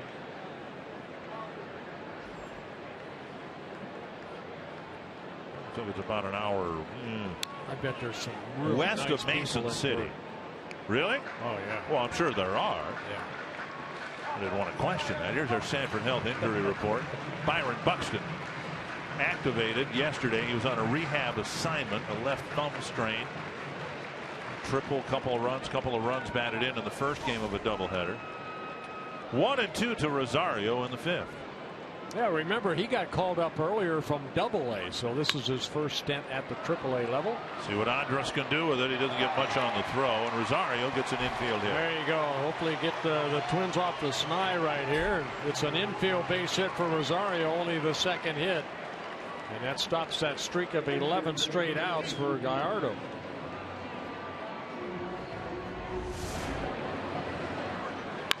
He just hit it in the right spot. That's why Rosario, I think this guy, if he stays healthy, he's going to be wearing a major league uniform for many years to come. Looks very comfortable up here. He is one of the least experienced players the Twins have run out there this year, and yet he has been the most consistent. I mean, his average hasn't fluctuated much from 275 to 285. Here's Suzuki. Just need to string something together here. Or perhaps get a home run from an unlikely source as the Rangers did. They got a home run from Andrus. And for Andrus, it was his 5th home run of the year. Suzuki's next home run Dick, will be his 5th. Yeah, go back to Rosario. I think what we have seen from him, he can pull the ball, he can hit the ball the other way, he utilizes his speed, does a lot of good things. 9 stolen bases on the season so far. He gets a throw over. Twins being out hit 7-2 so far tonight.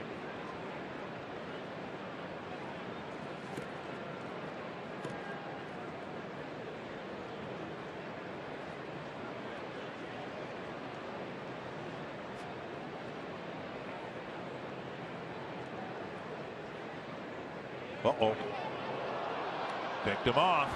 Rosario was taking a step towards second, and he never did get back to the bag. 2 down. Gallardo getting a pickoff right there. His 2nd of the season. And his 12th career pickoff. Took that step and then the quick throw and gets tagged out by Moreland. 1-0 to Suzuki.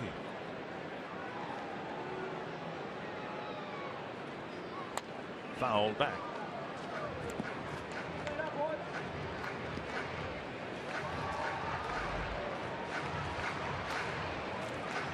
Gallardo takes care of Rosario after the infield hit.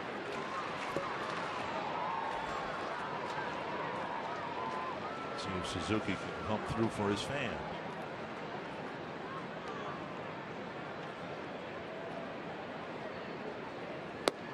In the outside corner, 1-2. Second time Gallardo's hit that corner in the Suzuki at bat. Again, that's a pitcher's pitch right there. Fastball down and away. See the 2 and the 3.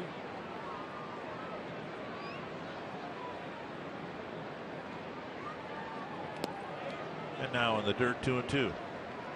Always go back to that. I had a chalk talk today with a lot of season ticket holders, and they asked about, what your goal was as a pitcher.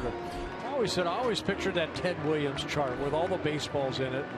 If you could, Ted Williams said if every ball was down and away in the black, he would have hit 230. And if that, say a right-handed hitter right there, I'm talking about right there, exactly where the 2 and 3 is, and that's what Ted Williams said. He would have hit only 230 if every pitch was right there.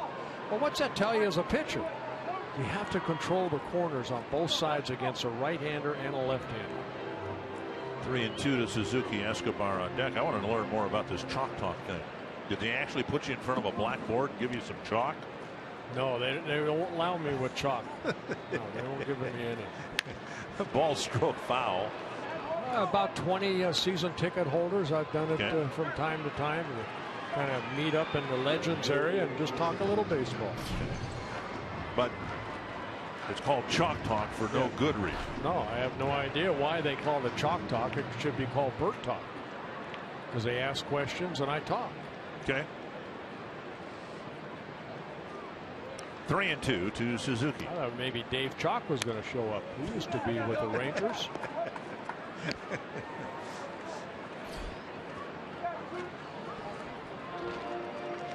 Full count. Gallardo about to throw his 79th pitch. Twins haven't done much against him. A couple of singles. Gallardo with 97 major league wins, 73 losses, good win-loss record, making his 235th major league start. And Suzuki takes a walk. Second walk the Twins have taken. There's a Suzuki family, very excited, and friends. See if he can touch home plate this inning. Escobar's next home run would be his 5th. Just need a jolt here. They need to get what's turned into a pretty nice crowd here tonight. Get them involved in the game. Rangers struck early, a 2-run home run in the 2nd inning. Twins haven't generated much offense again here tonight. Outside, a ball. Jimenez calling time, and Gallardo, I believe, wants a new baseball. Jimenez is going to go out and talk to him about it. How finicky were you with a quick trip to the mound with the baseballs? Not really. Sometimes you get a ball, and believe it or not, even though they're all sewn in the same spot, some balls felt a little bit bigger than a normal baseball. Of course, I liked it when the seams were up a little bit higher. Right. More friction, bigger break on the curveball. Yep. You want that snap. You can hear the snap. 1-0 to Escobar. And now a strike.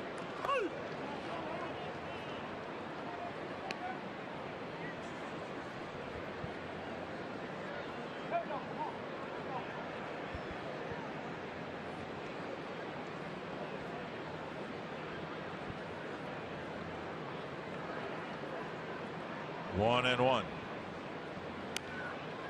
Foul over the Ranger dugout. Blue Jays won their game 4-2. Yankees and Indians tied at 2, bottom of the 9th.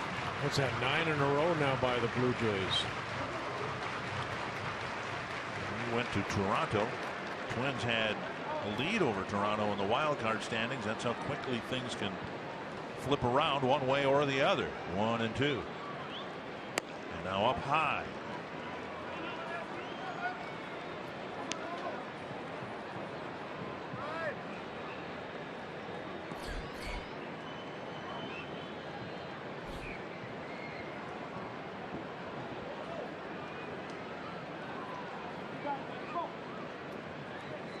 Two and two. Fouled away again.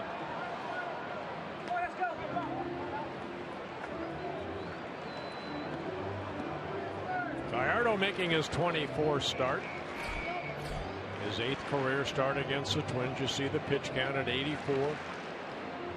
He has 4 complete games in his career in 234 starts. 3 career shutouts. One of those coming against the Twins in Milwaukee back in 2010. On the ground. And a quick flip from Odor to Andrus. That wraps up the 5th inning. Twins get a hit and a walk, but they still trail 2-0.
He was asked what he'd be doing if he was not a professional baseball player.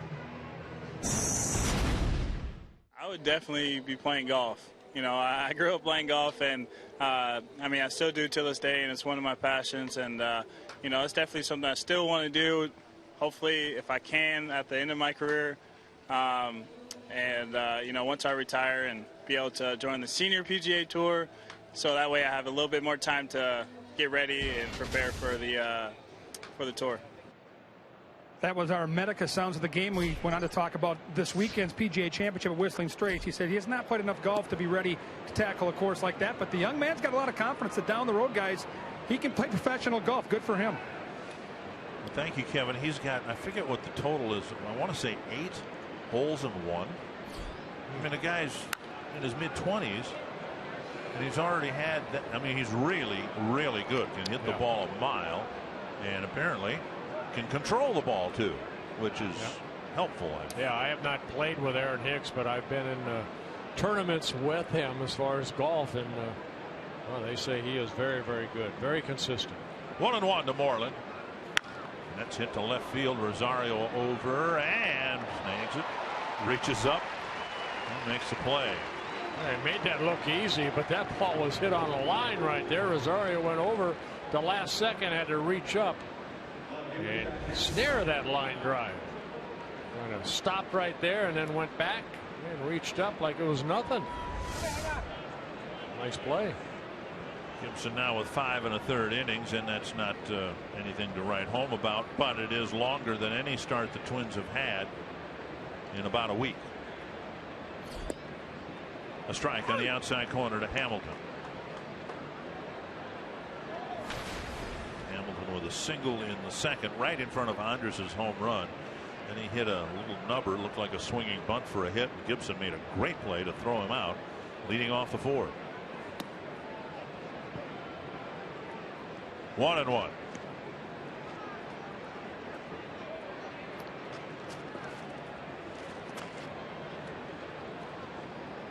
Casey Fiend getting loose. Twins would like to get Gibson through 6 innings here. Swing and a miss, 1-2. Yeah, good changeup right there. Again, good movement. Gibson with 1 walk in the ball game, 6 strikeouts.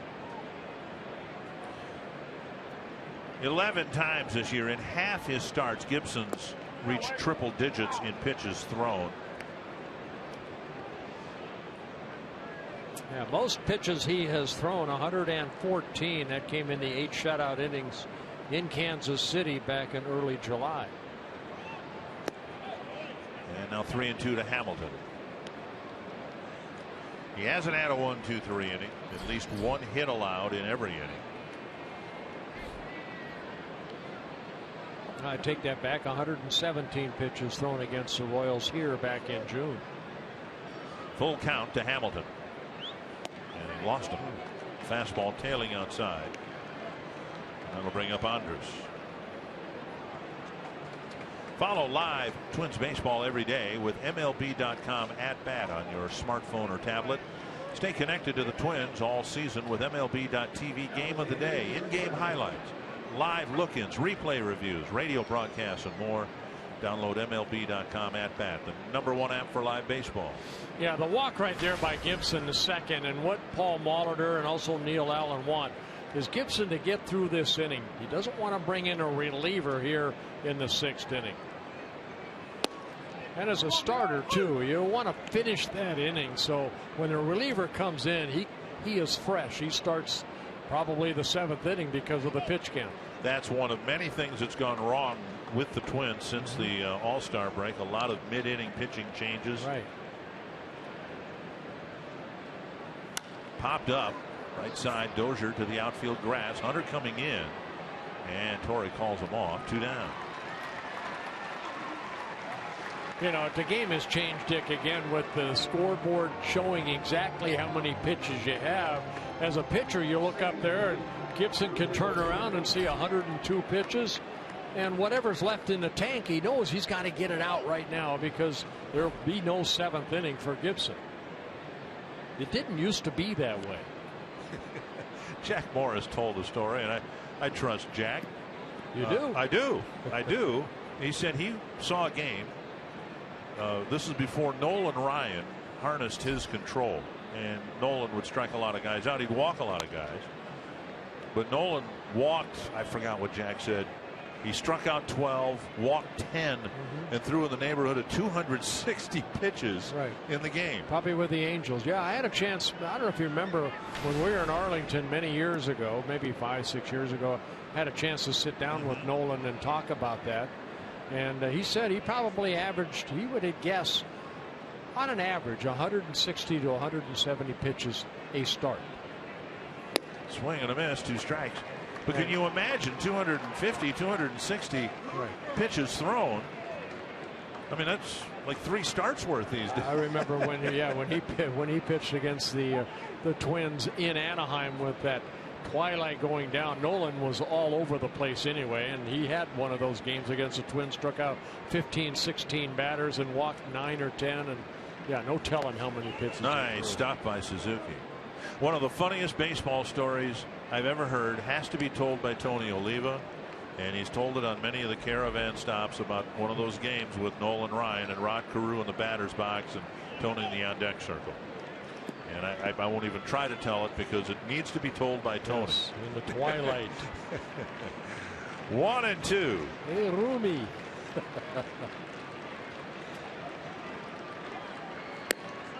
And a called 3rd strike. Gibson picks up another strikeout, another scoreless inning, but he and the Twins trail 2-0.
Toyota takes you.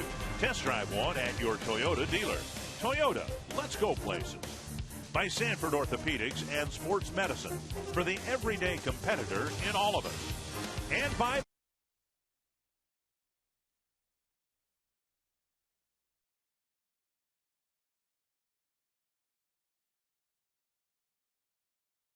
see where Toyota takes you. Test drive one at your Toyota dealer. Toyota, let's go places. By Sanford Orthopedics and Sports Medicine for the everyday competitor in all of us. And by McDonald's. Have bold for breakfast with the new chorizo burrito from McDonald's. And shakes for Kyle Gibson. 2 runs allowed over 6. He's pitched well here. You know, Twins offense, they were sputtering coming into this game right here. Hopefully they can pick up a couple runs or 3. Maybe get Gibson a win. So Gibson done for the night. 6 innings, only 2 runs allowed. Hicks takes ball 1 and ball 2, and really a sign of encouragement, the fact that the Rangers had guys on base in every inning and nothing really mushroomed out of control.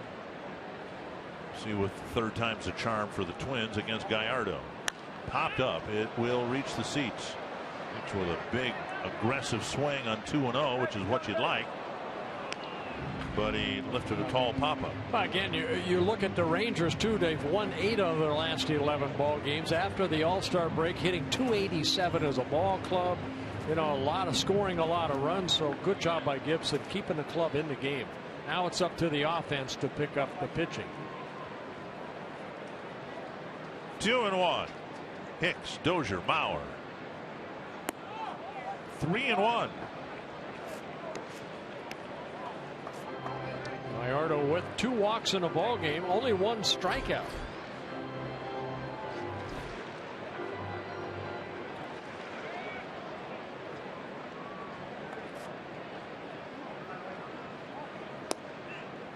And a strike, 3-2. Mike Maddox on the phone out to a new bullpen basically for the Rangers. A lot of great arms out there, young arms. Big pitch here. Twins trying to build a rally in the 6th against Gallardo. To center. To Shields, makes the catch. Hicks hit her right on the button for the first out. Oh, he sure did. And we'll bring up Dozier. Fox Sports Supports is proud to team up with Boys and Girls Clubs of America. Boys and Girls Clubs help young people reach their full potential as productive, caring, and responsible citizens through programs that promote character and leadership, education, healthy lifestyles, and more. 1 down, and now Dozier. Bouncer to short and a foul out to Moreland.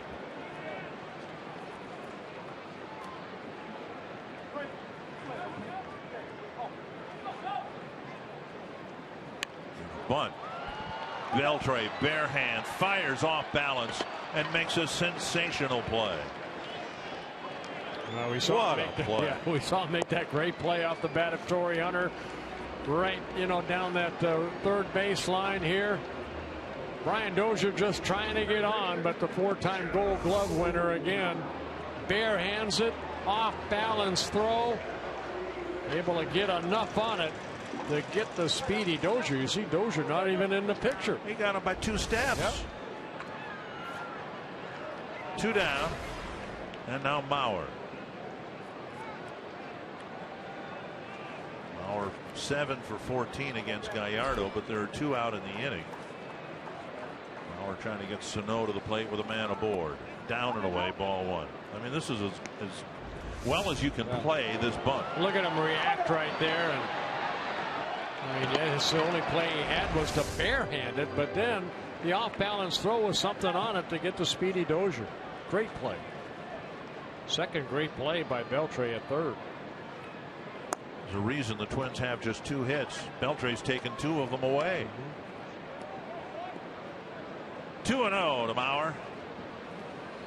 From those 2 gentlemen right there, Torrey Hunter and Dozier.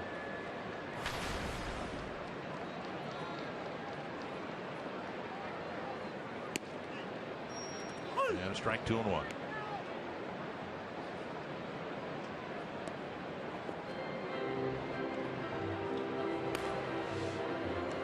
Sam Dyson warming up in the Texas bullpen. Kyle Gibson pitched 6 complete innings, and now Gallardo trying to do the same. 3-1.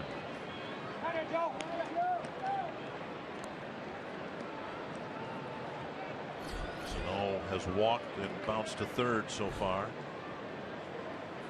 Would love to have his power up as the tying run.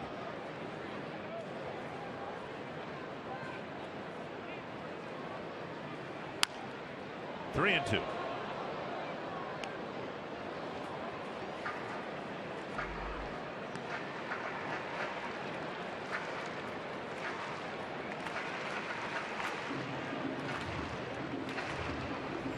Pitch number 98. 118 is the most he has thrown so far in a ball game. Gallardo.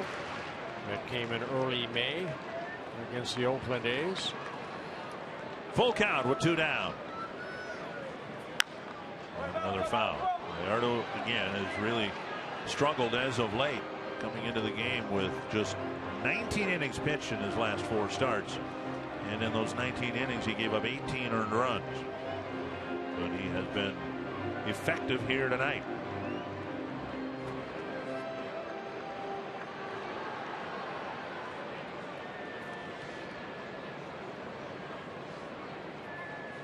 Another fastball inside. And a foul off of Jimenez.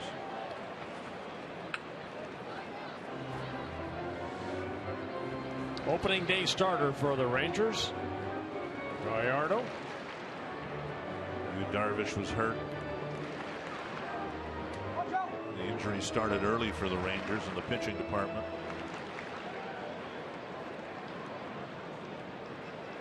Another 3-2 to Mauer. And he walked him, and Sano will come up, representing the tying run. Third walk of the ball game. Jeff Bannister at 100 pitches might make the move here. Sano has walked and hit a ground ball to third. Just pointed out to the bullpen. So Dyson looks like he'll be coming in. One of 5 right-handers that the Rangers have, 2 left-handers.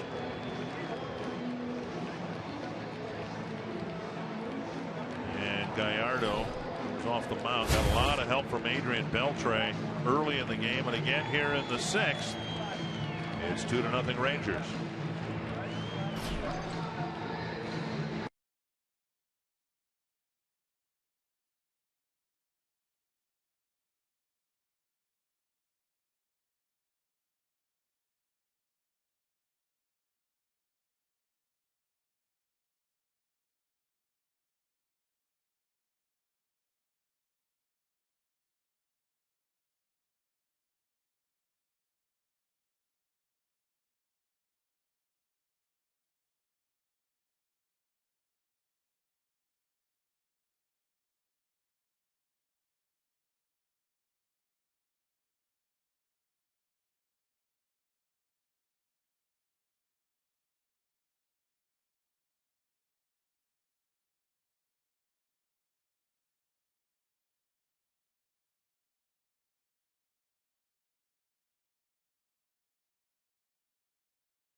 Right, a telecast presented by the authority of the Minnesota Twins and may not be reproduced or retransmitted in any form. The accounts and descriptions of this game may not be disseminated without the express written consent of the Minnesota Twins, LLC. Sam Dyson pitched a couple of games for Toronto a couple of years ago, then property of the Miami Marlins, and acquired by the Rangers on the trade deadline this year. He'll face Miguel Sano with a runner at first and 2 down. He is a strikeout pitcher. A tight curveball, slider, changeup. And Sano takes a strike down and away. Nice easy 97 miles an hour for the Miami Marlins. 44 relief appearances. 44 innings pitched, 41 strikeouts.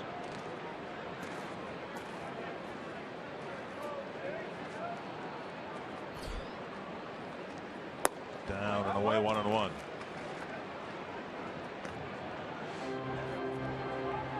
Dyson, 27 years old, born in Tampa, Florida. Originally signed by the Blue Jays in 2010 out of the University of South Carolina, Columbia, South Carolina. Big swing, late swing by Sano. Hard sinker, 97 with movement down. I said earlier, they got a lot of great arms out in that bullpen. But you know what, we say that about everybody. You know, the Indians kept running 95, 96, 97 out of their bullpen. 1-2 to Sano. See if he can run into one here.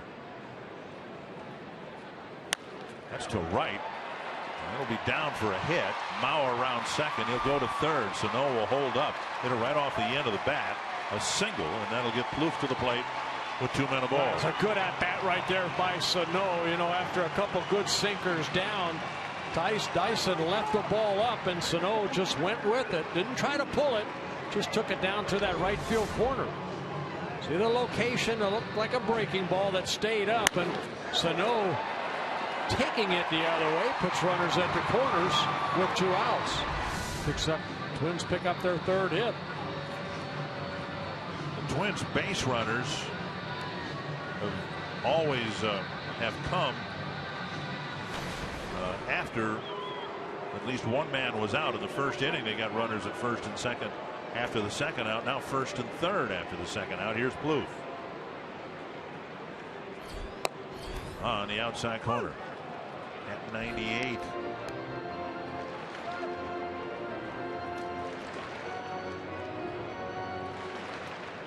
Plouffe was retired on a ground ball after the Twins got a Mauer single and Sano walk after the 2nd out of the 1st inning.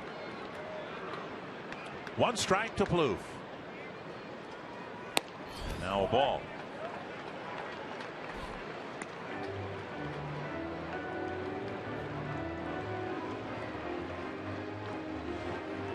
Plouffe with 15 home runs on the year, 10 of them coming here at Target Field.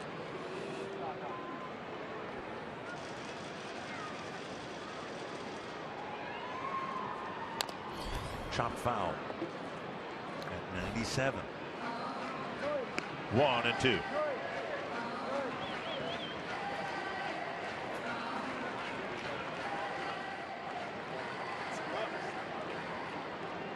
Plouffe's last home run coming in Toronto against Mark Burley. A 2-run home run.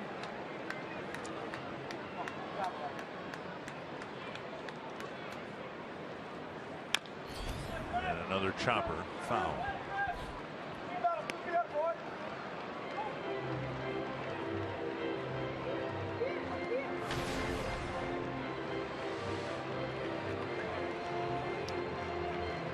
Twins have relied on Plouffe for a lot of their wins, delivering some big hits. He's got a chance for one here in the 6th. Behind in the count, 1-2. See if Dyson can maybe hang a slider here.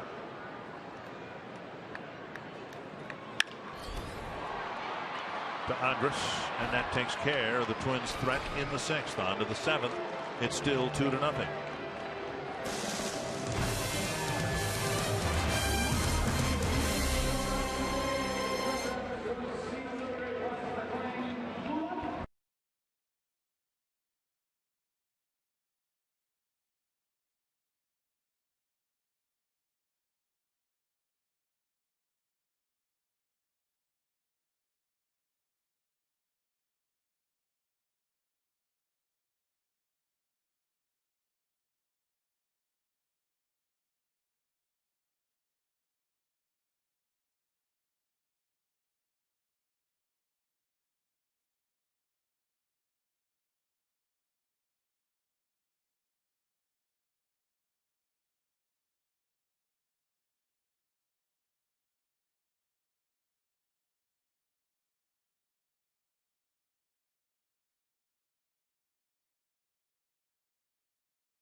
Nothing. Yeah, the only scoring in the ball game, a 2-run home run by Andrus, that coming in the 2nd inning. And to pitch shutout baseball, you need a good defense behind you, because Gallardo had only 1 strikeout in 5 2/3 innings, and you need good defense. Beltre now a couple outstanding plays at 3rd base behind his right-handed starter, but for the Twins, Kyle Gibson. It's been a while since a quality start, and Gibson provided that. The Twins are down by a couple. Casey Fiend comes in the game now. He'll face Jimenez, DeShields, and Chu. Fiend making his 39th relief appearance out of that bullpen. Been pitching well as of late. ERA under 4. Jimenez, the Twins playing a pull shift. The breaking ball, strike one.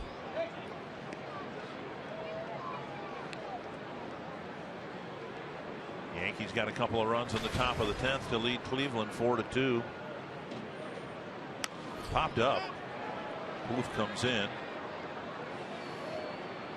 for the first out. And that'll bring up DeShields. We talked about it earlier, Dick, about the relievers, how they were used on that last road trip. And, you know, the starters in the 7 ball games combined for only 27 1/3 innings, where the relievers were needed 29 2/3 innings out of those 7 ball games. So there's some guys that needed that day off yesterday. See O'Rourke and Jepson warming up. There's a bunt in the air. Suzuki with the catch, 2 away. Shields with a couple of singles, now a strikeout and a bunt attempt in the air. Suzuki out of the catcher's box for the catch. Watch Suzuki right there. Sees the ball up, flips the mask off, able to get it in his glove for a quick second out. And with Paul Molitor coming to the mound, with Shin-Soo Choo up, the aforementioned struggles against lefties, looks like Ryan O'Rourke will come in and pitch to him here in the 7th inning.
Texas Rangers to win a batting championship. All right, big fella. I'm looking very quickly at the media guide. So, yeah, I would have said Julio Franco, 1991, Michael Young. And Josh Hamilton when he won the MVP in the American League in 2010. So I got them all right. So ding, ding, ding, ding, ding. It wasn't a you just ran out of time, right? Yes. You just ran out of time. You were going to get the right answer. Ryan O'Rourke comes in to pitch to Shin-Soo Choo. Yeah, O'Rourke on that last road trip used 5 times out of that bullpen. A combined 2 2/3 innings. He had that one tough outing in Cleveland where he gave up 3 runs. Other than that, he's done a very good job out of that bullpen. I mentioned Choo struggled hitting just 180 against lefties, and he wants to be a full-time player. He needs to do better against these situational left-handers. 1 strike. You know, the score of the game might be the only thing keeping Choo in the game here. They're ahead 2-0. No need to make a move. They've got veteran Mike Napoli that they might have used here if the Twins were leading 2-0. 0-2.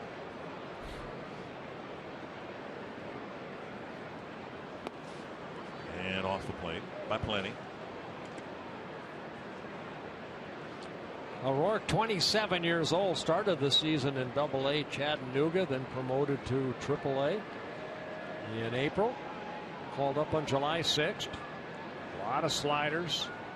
Get some strikeouts like that, just missing down and away. And now he needs to go after him. O'Rourke, as you saw, just 5 hits allowed in 12 1/3 innings, but 8 walks allowed. And he gave up 3 earned runs on the road trip when he walked 3 batters in a row, came out of the game, and then the Twins gave up the grand slam. Fouled away.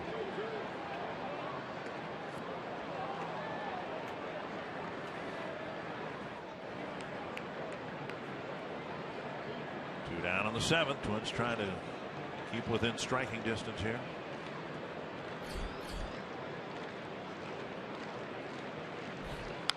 And fouled away.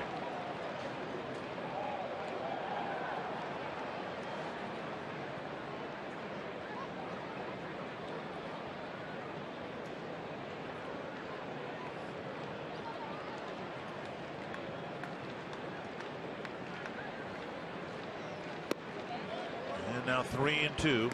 Fielder on deck.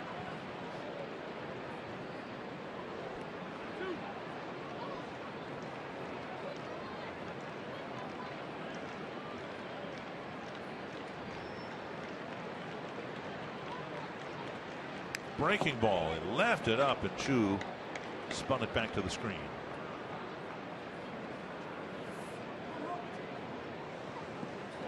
O'Rourke doesn't want to leave too many up there. It does have that tight spin on that pitch right there and on that slider, and he has confidence to throw it at any time. Tried Chu right there, but Chu fouled it straight back on that high slider.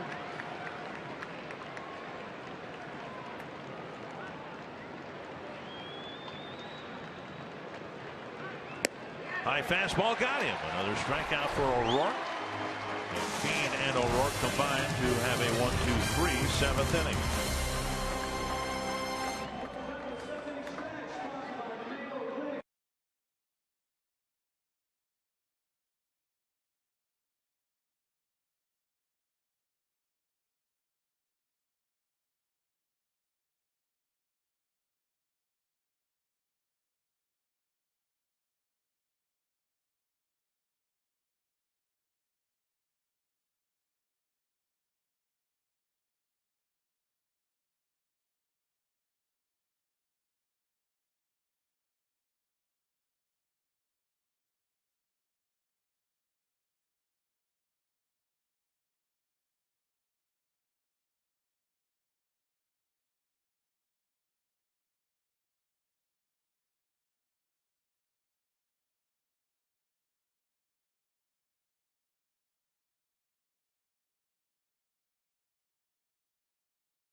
Best baseball movies of all time, Field of Dreams.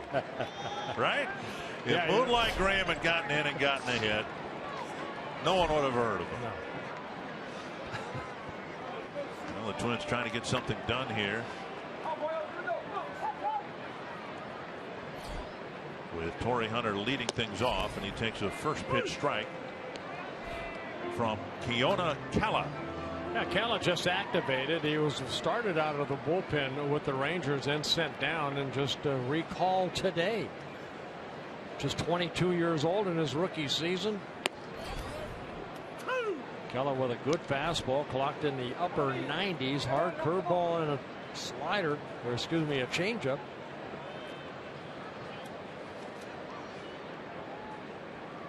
Scoreboard has 1-1. We believe the count is 0-2. Very high.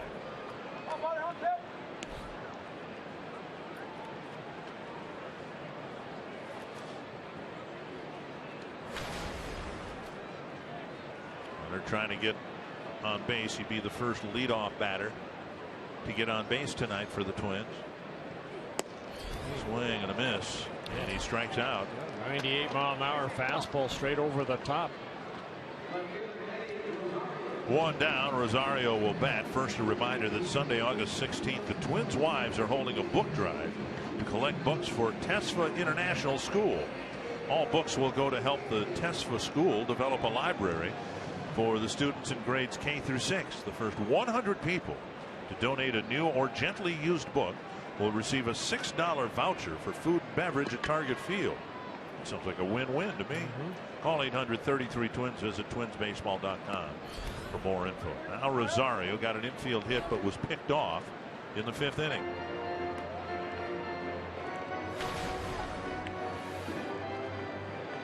Yeah, Twins with only 3 hits in a ball game, all singles.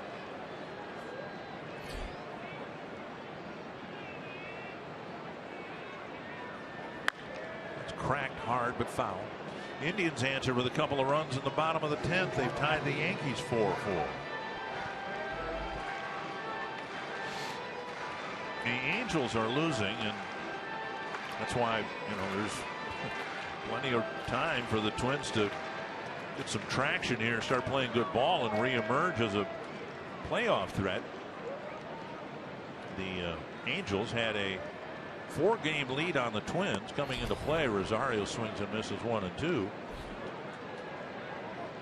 But if the Angels lose, all the teams underneath them who win will pick up a game, and that could be the Twins.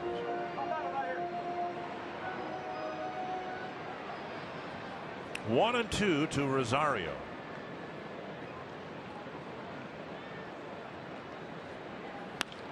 That's off the knuckles on a little pop up to short center. Andres wants it. 2 down. Yeah, got into the kitchen a little bit, created that pop up.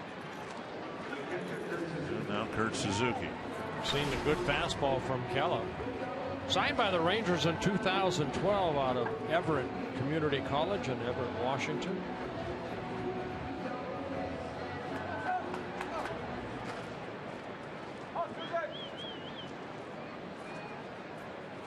Suzuki with a pop to short and a walk.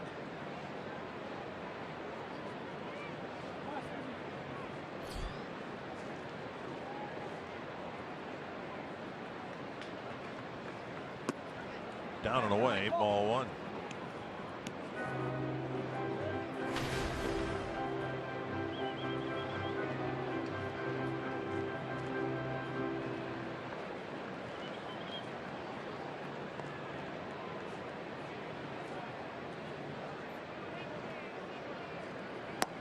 Half swing, half-hearted swing, 1 and 1.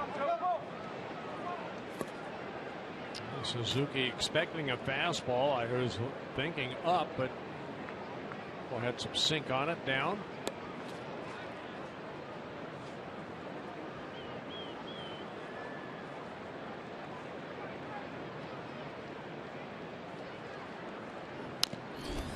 And foul. Another good sinker at 98. Got home plate umpire Dan Bellino. The Twins drafted some hard throwers and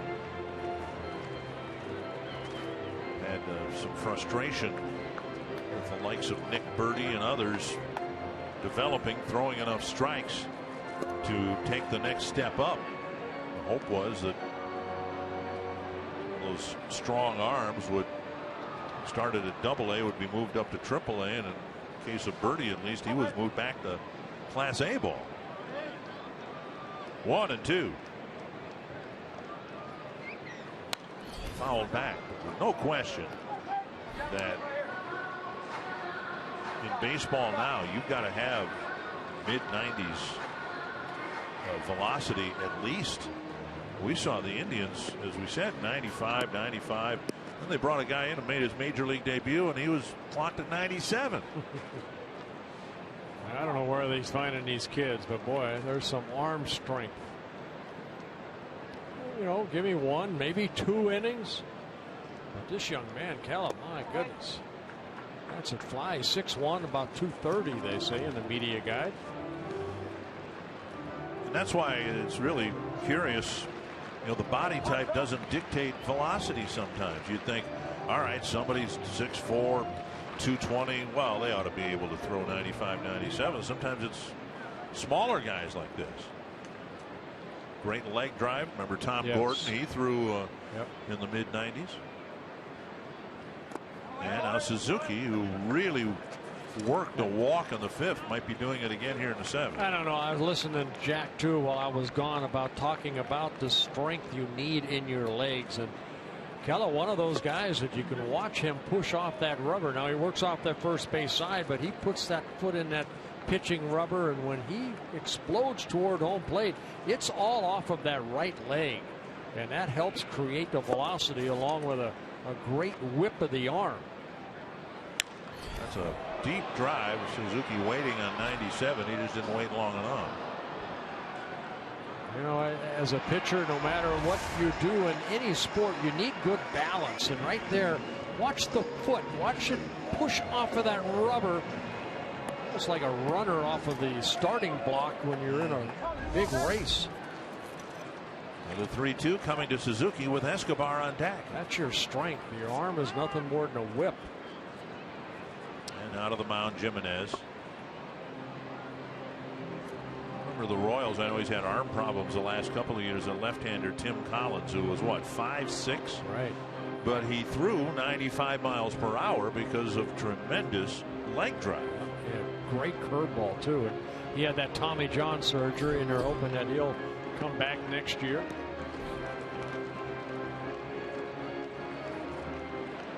He's trying to construct a threat after the second out. 3-2 to Suzuki. Tapper to Beltran, not a good place to hit it. And catch made by Moreland.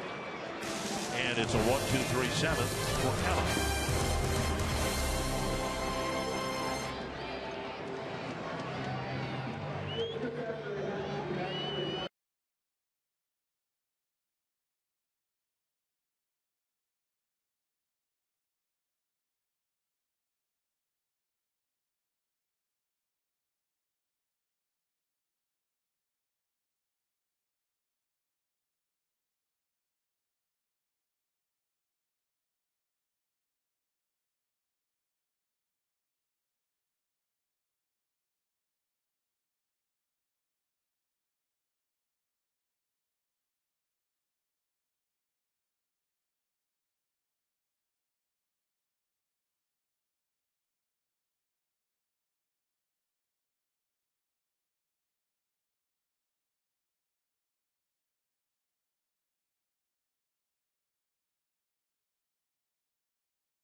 On our promises, we have selected the Data Strong fan photo of the game. You can tweet your strongest fan photo to hashtag NorthDataStrongFan for a chance to be featured in an upcoming broadcast brought to you by T-Mobile.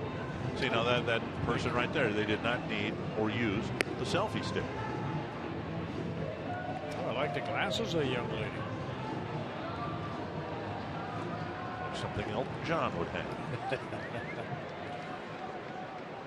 A 2-0 ball game. And Ryan O'Rourke got the last out of the 7th, and he'll be asked to get the first out at least of the 8th. It's Fielder, then a right-handed batter at Beltre, and we might have a pitching change then. Yeah, 9 pitches. They ended up striking out Chu. Now Prince Fielder, who has a couple hits, 2 of the 7 hits for the Rangers.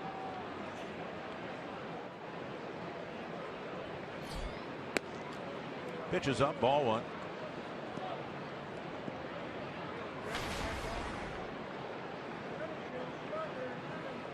Running out of outs here. You can see Fielder, unlike Chu, has been very consistent this year. Righty, lefty. It's on the ground. Mauer with a nice stop. And O'Rourke on the bag. Good play by Mauer, taking a hit away from Fielder, 1 down. And we'll see if the Twins make a move. Now, here comes Paul Molitor. I was going to say, O'Rourke has done a credible job against right-handers as well. Giving up just a 118 batting average. In fact, he's actually done better against righties than lefties marginally. But Kevin Jepson's warmed up, and he's going to come in here with 1 out in the 8th.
Against Kevin Jepson.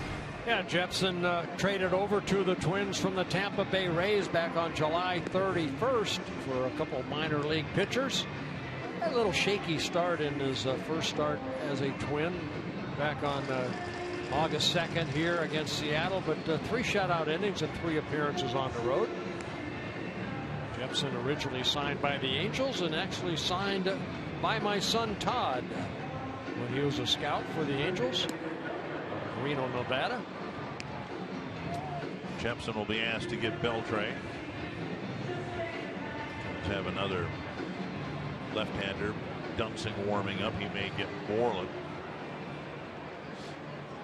Jepson, a hard-throwing right-hander with a curveball, hard curveball, and a changeup. 4 strikeouts in 3 1/3 innings pitched. 17 at bats against Jepson. 8 hits. Jepson, of course, with the Angels for a lot of years. Beltre within the American League West Division. 1-0.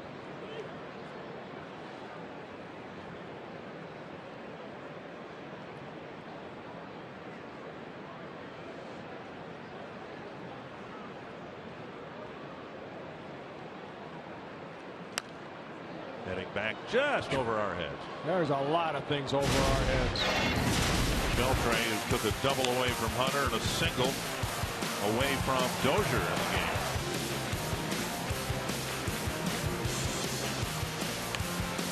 And quite a defensive night for Beltre, the 4-time Gold Glove winner.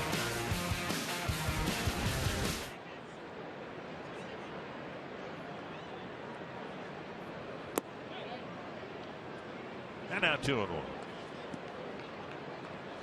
Jepson, 31 years old. You mentioned the Angels coming over from the Rays. He was with them for the first year, then traded over. Came over in the Matt Joyce trade from Anaheim to Tampa Bay. There's a good fastball there, good location. 2-2. There's Dunsing. He's getting loose for Moreland, we would think. Deepman, a hard throwing left-hander. He can touch 100 miles per hour. He's getting loose for the Rangers. Tapped foul.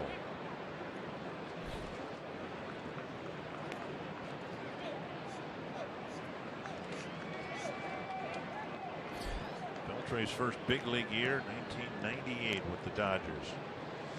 Parts of 7 years with them. Parts of 5 years with the Mariners.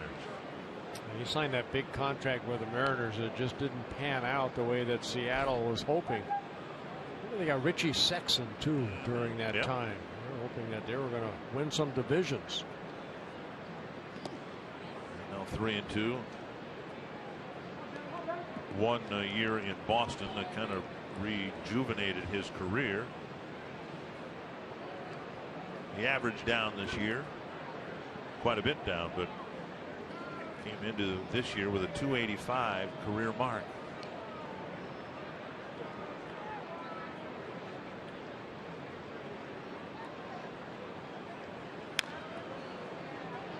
And a breaking ball, tap foul. That's a left thumb that put him on a disabled list, and they say that he tried to come back too quick, and I'm sure he's playing with that sore thumb. And that's one of the concerns for the Twins and Byron Buxton. Although the way Buxton's playing, he might be called up here sooner rather than later. A good day at the plate again tonight in the first game of a twin bill. 7-inning doubleheader. Each game 7 innings. You see on the batting glove of Beltre, he almost has like an extra pad on that thumb. Of course, the left hand is the one underneath. 3-2. Yeah, look at that. And on the ground to Dozier. That's out number 2. Jepson gets his man, and Paul Molitor hasn't changed his pose. Jepson will be asked to get Moreland here. Maybe the left-hander warming up in the event Beltre reached. 2 down. Moreland 0 for 3, 2 strikeouts and a line out to Rosario.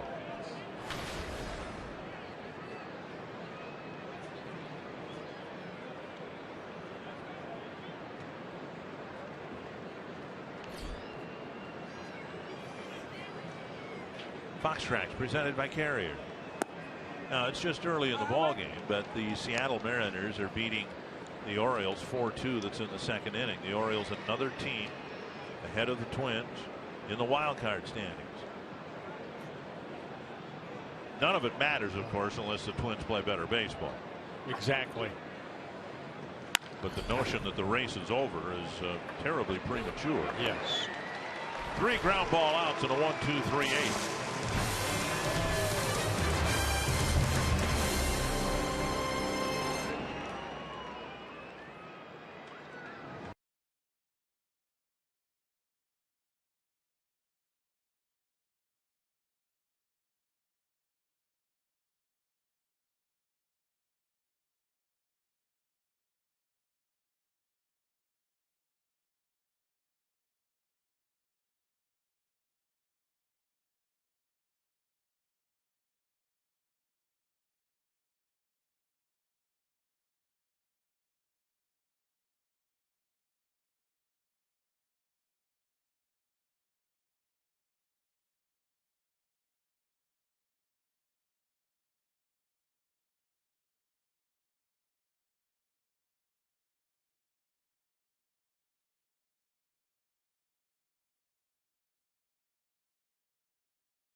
Rangers have been able to silence the bats of the Minnesota Twins. It's wasted a great bounce-back start by Twins pitcher Kyle Gibson. We'll have Jack Morris take a look at what Gibson was able to do to have success here tonight and get a quality start. We'll also bring you inside the clubhouse and get reaction from the manager, Paul Mauder. Guys, I'm hoping that there's some more magic left in this building. We've seen so many great comebacks. The bats have been silent so far, but 6 more outs to go for the Minnesota Twins. Thank you, Kevin. 6 big outs. This guy can throw hard. He was clocked at 101 miles per hour the other day. Diekman will face Escobar, Hicks, and Dozier. Yeah, Diekman coming over from the Philadelphia Phillies in the Cole Hamel trade. Back on July 31st, making his 7th appearance out of that bullpen for the Rangers. 6 innings, 5 strikeouts, a couple walks. He had 49 strikeouts in 36 2/3 innings with the Phillies. Strike 1 to Eduardo Escobar.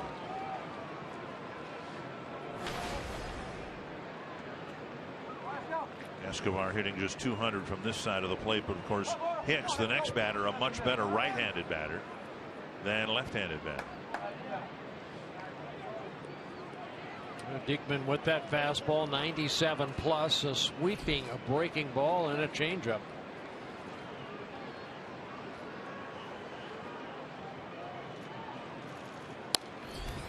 Over the head of Hicks, who has to flinch.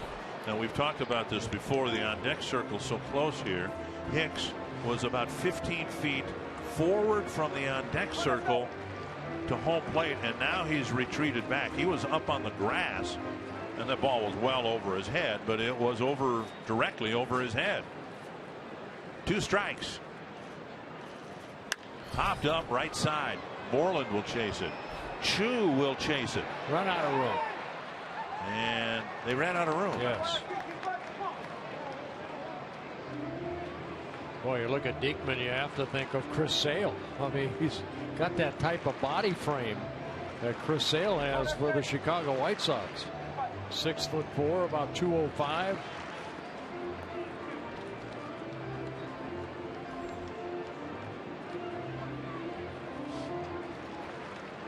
Diekman, 28 years old, signed by the Phillies back in 2007. Out of Wymore, Nebraska. That's where he was born.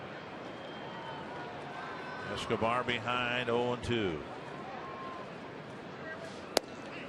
And now 1-2.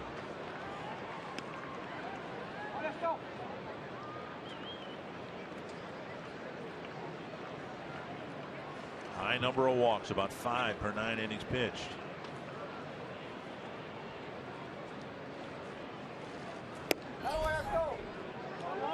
And now 2-2.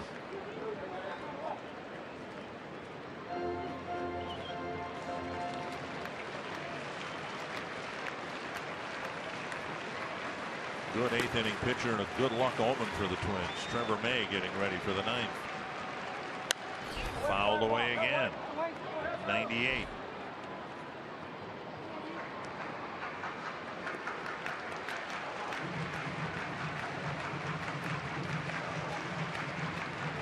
Escobar with a comebacker to the mound and a ground ball to second.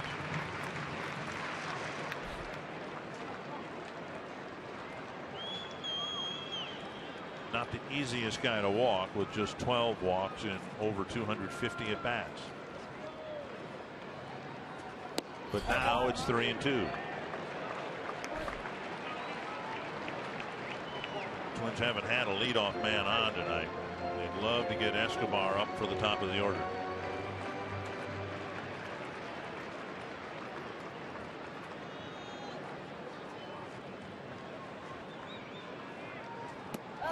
And Escobar draws his 13th walk of the season. He fell behind 0-2 and ends up at first base. Well, you know what made that is, you know, he fouled off some high fastballs, kept fouling them off, and Diekman, as we showed you, that he has trouble throwing strikes, even though he does get that ball up into the upper 90s. And now Hicks from his preferred side as a right-handed batter, hitting .368, a slugging percentage of over .600, on base percentage of over .400. And Dozier on deck. That's off the glove of Jimenez, and it goes into the Twins dugout. Escobar to second. And well, that ball was pretty much center cut. It was high, but Jimenez didn't catch it. Yeah, the high fastball hit the heel of the glove of Jimenez and got away from him. Fastball to Jimenez. And 1-0 to Hicks.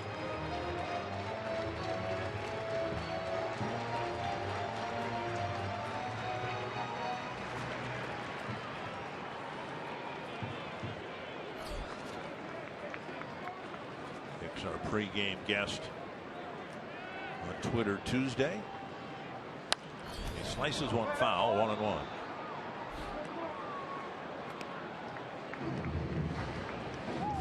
What you see is a young man that throws hard, but there's not a lot of movement on his fastball.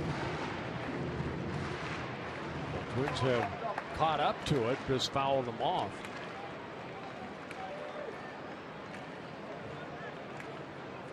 One and one. Squaring to bunt. He takes ball 2. Beltre's already turned in one great play on a bunt attempt.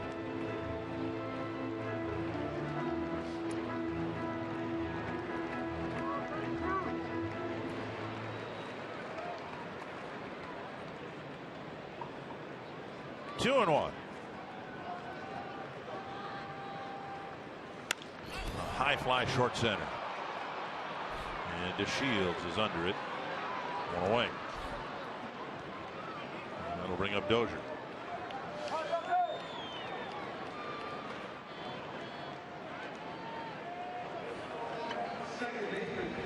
Dozier 0 for 3. Tried to bunt his way aboard last time, and Beltre bare-handed the ball through to first, fell down in the throwing motion, and got the out by a couple of steps. Wasn't even close.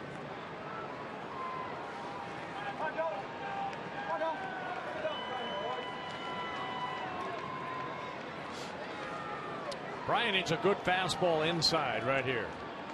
Oh, belt high, a little higher. Gone. Okay. He'll be quick.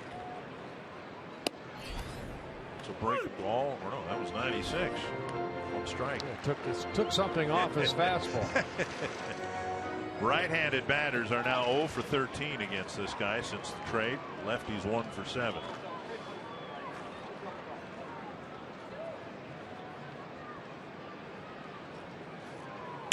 Deep to left field, down the line. Stay fair. Foul. He got that high fastball. Just a little quick.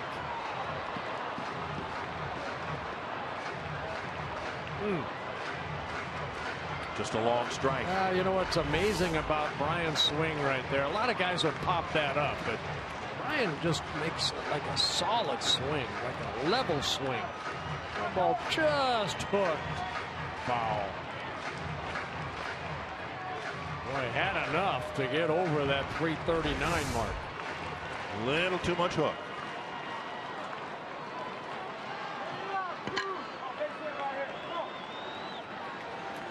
And now Dozier up there in an 0-2 hole.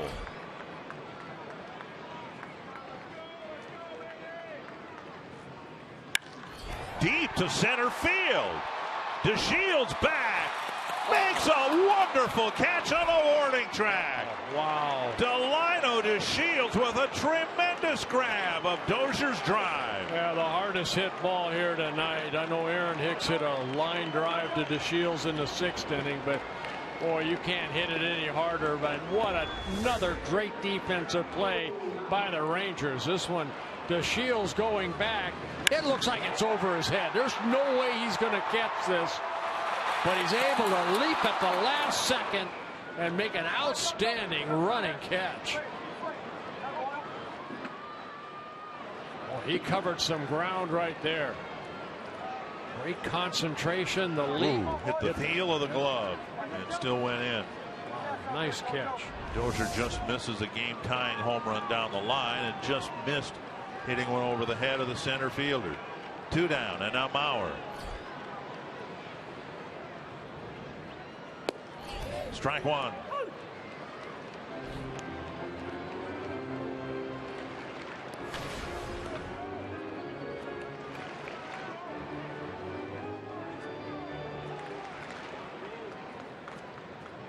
trying to take advantage of the leadoff walk. Can't hit it any harder than Dozier did right there. 1 strike to Mauer. Another off-speed pitch. Well, when you see 97, 87 looks really slow from up here. You can imagine how baffling it is. You know, when you're standing in the box, you're lefty against lefty. Mauer's got to be ready to hit the fastball, and 87 looks like it's hardly going to get to the plate. And it would help this young left-hander right here if he is able to throw that breaking ball over for a strike. I don't think he's thrown the slider yet for a strike. Mauer with a liner to left, and that will get down. A base hit. Escobar scores. Mauer to second with an RBI double, and it's 2-1. Yeah, what I mean by that, you can't get the breaking ball over. What's a hitter going to do? I'm going to sit on your dead red, and Mauer did right there. Picks up his second hit, drives in his 48th run of the year on his 21st double. So the Twins on the board. Mauer gets the fastball. And Hamilton was shading Mauer a little bit toward the left field line, but ball hit sharply past Hamilton. And the tying run now at second base. Mike Maddox, the pitching coach, will talk with Diekman, who's given up a couple of blistering line drives here to Dozier and Mauer, and now Sano to the plate with the tying run at second.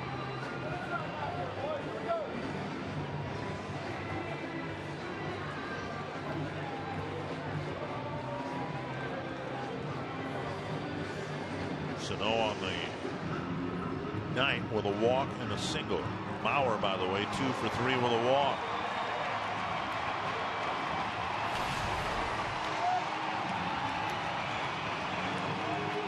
Glenn Perkins has been warming up.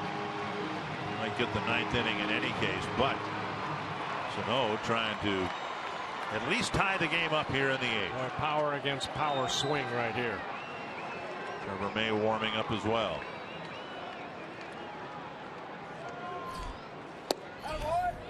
Just off the plate at 97.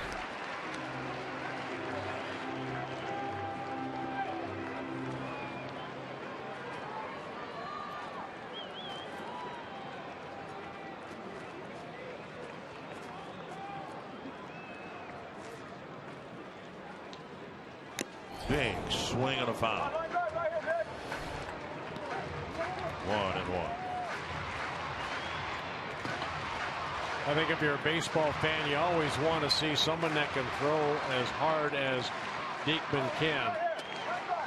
And then with Sano's power, potential power, and see how far he can hit it. Up and away.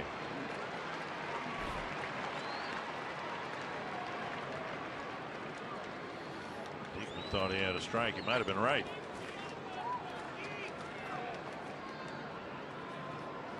Box track says number 3 was a strike, but called a ball. 2-1. Fouled away.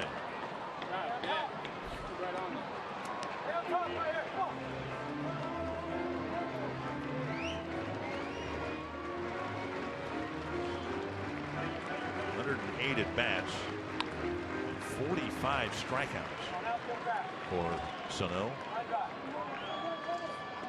Trying to deliver in the 8th. 2-2. Well, he tried the breaking ball and missed. Sano with 5 home runs, all of them against right-handed hitters. He's due to hit one against the left.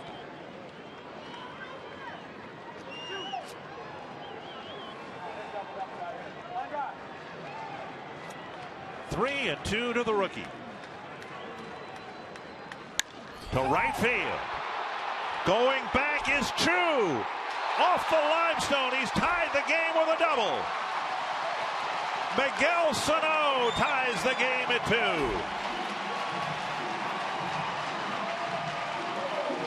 Well, we've seen some good at-bats here in the 8th inning. Brian Dozier, an outstanding at-bat. Mauer with the RBI double.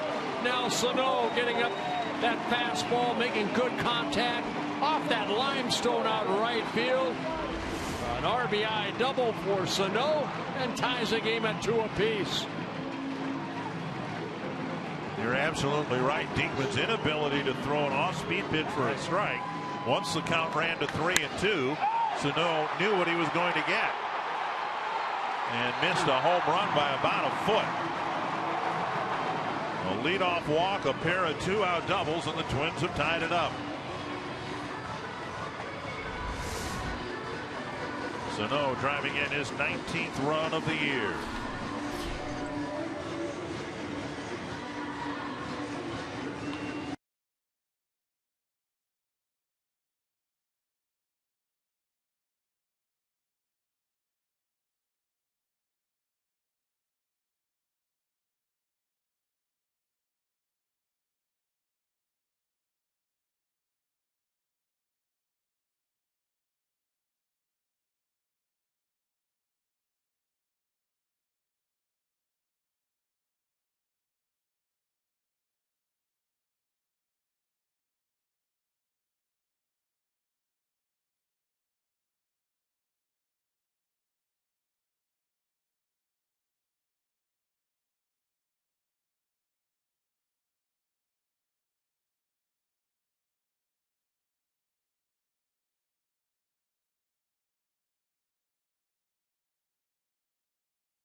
Count full, and then missed a home run by about as much as Andrus hit a home run in the second inning, just about a foot.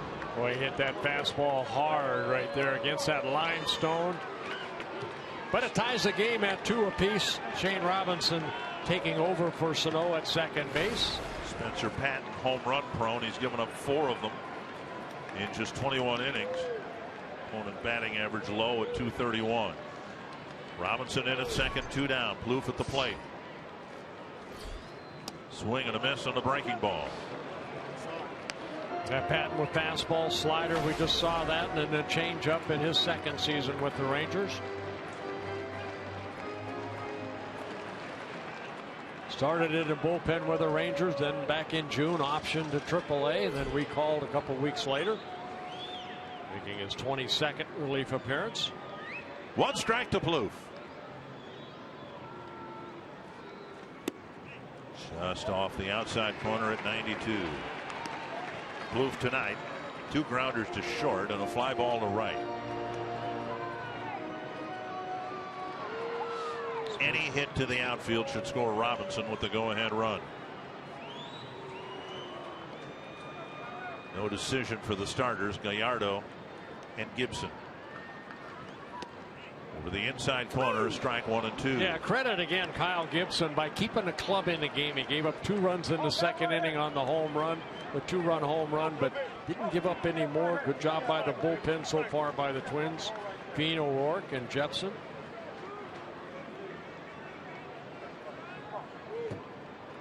One and 2 to Plouffe.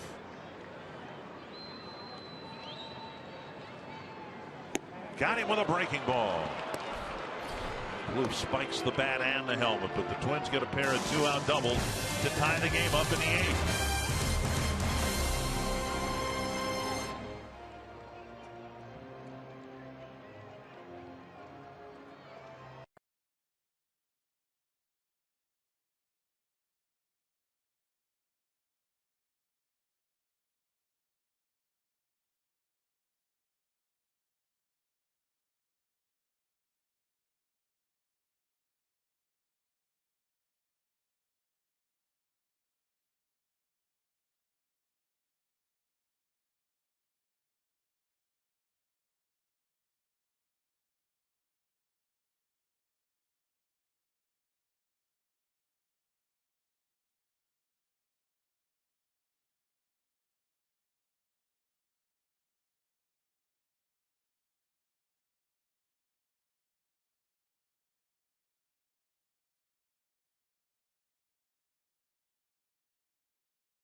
On the Sano double. We're tied going to the 9th inning. Let's take a look at what's next. Brought to you by CenturyLink. Nick Martinez will go for the Rangers, and Mike Pelfrey will go for the Minnesota Twins tomorrow night. Yeah, Pelfrey will be looking for his first win in almost 2 months, so hopefully he will be on. And we should mention that we have added Thursday's game to our TV schedule, so we will be televising the series finale as well. And now the 9th inning, and Glenn Perkins, who has mirrored the Twins' struggles since the All-Star break. He's pitched 6 2/3 innings since the break and given up 7 earned runs.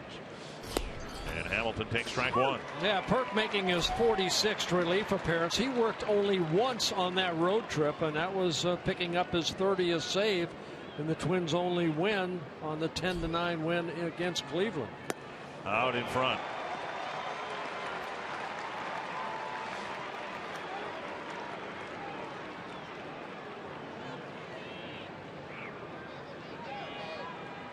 Oh, and 2 quickly. Hamilton pops it up towards Plouffe. Escobar back there as well, and Escobar with the catch, 1 away.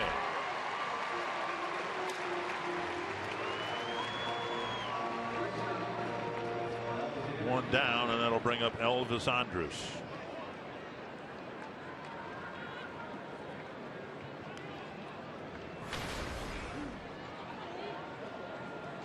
Andrus providing the offense in terms of run scoring for the Rangers. A 2nd inning line drive home run, just made it over the fence in left. A rocket to Plouffe. That ball might have been hit harder than the home run. 2 down. Boy, Trevor did not have much time to react. I think it was hit right at him. Yeah. Fastball down. Andrus hitting that ball sharply right at Trevor Plouffe. Wow. Check the webbing. Rougned Odor 0 for 3. A ground ball, a fly ball, and a strikeout.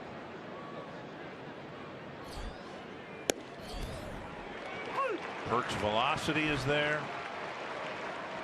The location, both the fastball and the breaking ball have not been there. Up high.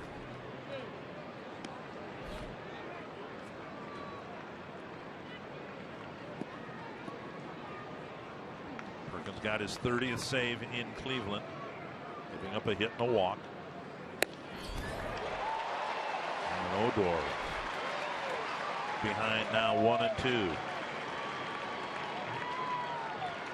Perkins about to throw his 8th pitch. If we have extra innings, that might make him a candidate to come back in the 10th. And there's a liner to left. A 1-2 pitch. And Odor will hold with a single. Good job by Rosario getting over there quickly and keeping Odor, the speedy Odor, at first base. So Odor picks up his first hit. Jimenez, the next scheduled batter, but we might see Mike Napoli here. Napoli comes off the bench, his 2nd tour of duty with the Rangers. A very disappointing first half with the Boston Red Sox. Hit just 193 at the All-Star break, but he's hit better since. And he's a veteran bat in a dangerous spot here with 2 outs in the 9th. And Napoli cleared waivers. He was ended up picking up by the Rangers on August 7th, just 4 days ago, for a player to be named later. Yeah, Napoli had 2 very good seasons for the Rangers in 2011 and 12. And strike 1.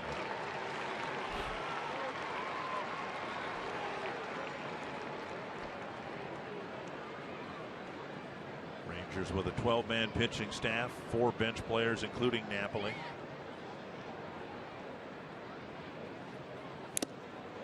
And Napoli tried to untie the game, but foul tipped the slider.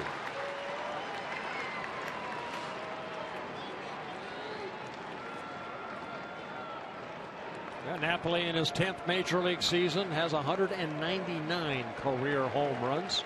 54 of those coming in those 2 seasons with the Rangers. Tapper, foul. Pickens trying to get him with an off-speed pitch.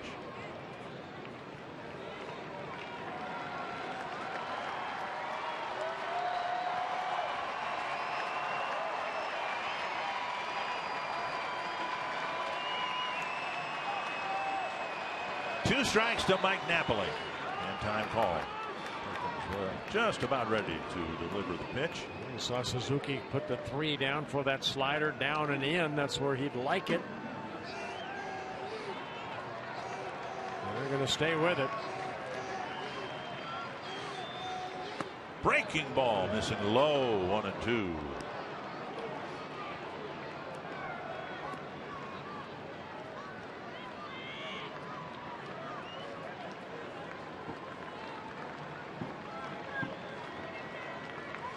Fastball in, get it in.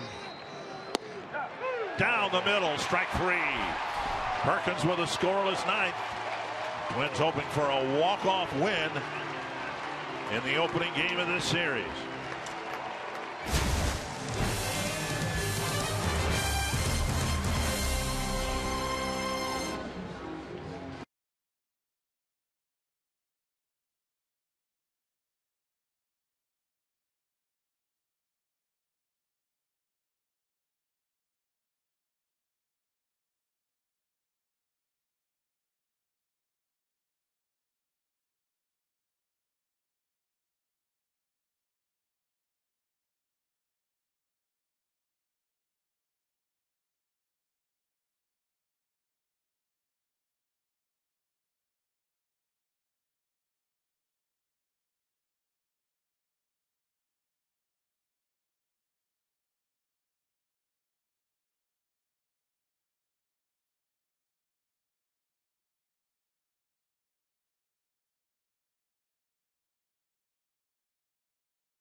So no taken out of the game for a pinch runner. So if we have extra innings, his contributions for the night are done. But Torrey Hunter will lead off the 9th inning with a chance to be a walk-off hero. Spencer Patton out there to start the bottom of the 9th inning. Torrey stands in the box with 349 career home runs.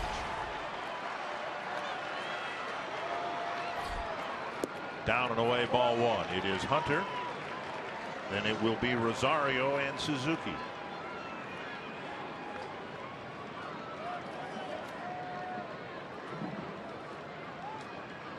Two and 0.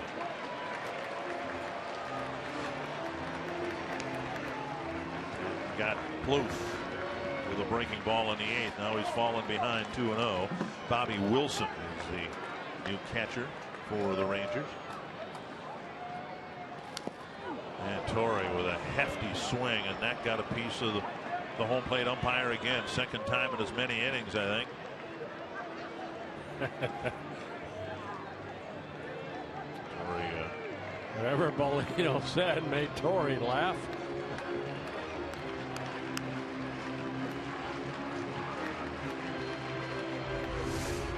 Sinker down. Oh my. Glad Torrey's laughing. 2-1 to Hunter. Line foul.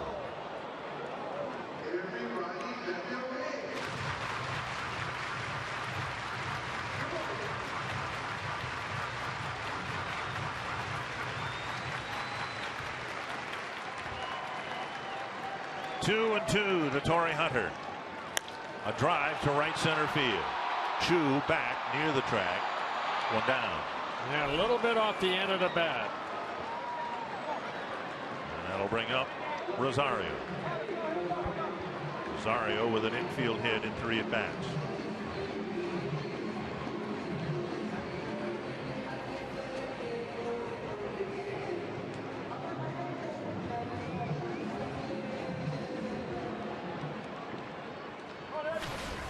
Talked earlier about target field magic this year, and we've had some. 5 walk-off hits. On the outside corner of strike. 4 walk-off home runs, 2 by Brian Dozier, and a walk-off single most recently on August 1st against Seattle. Kurt Suzuki got that one. Check swing. 1-1. 2 breaking balls to Rosario.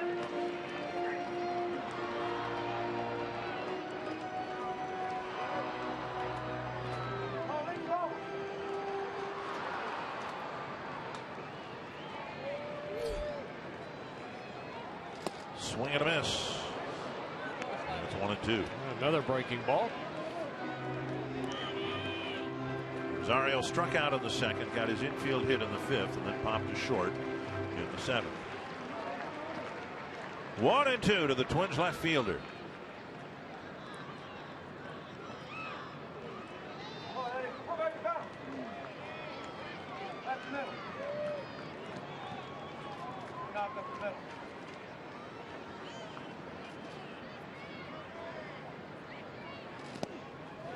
And now 2-2.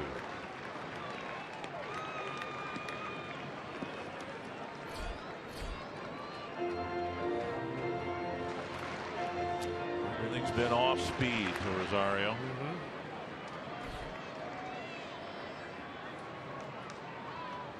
And now a fastball down and away. It's 3-2. Rosario's not the easiest guy to walk.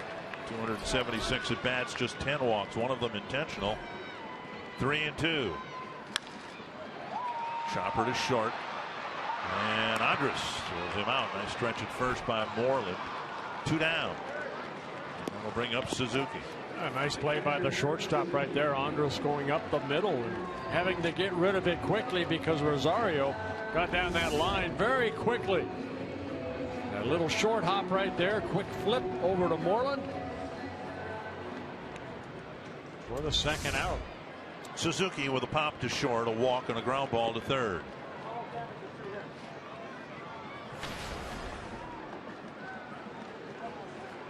Suzuki with the last walk-off hit, a single against the Mariners on August 1st. The family is ready to cheer.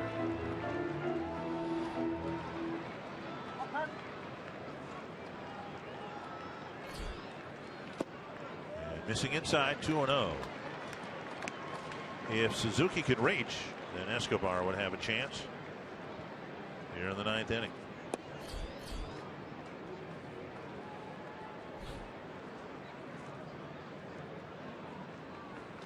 Fouled back.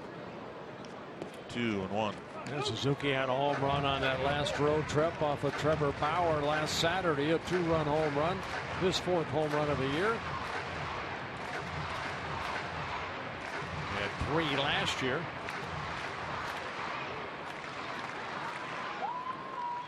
Two and 1. Popped up down the right field line. Chu with a long run. And no play. 2-2.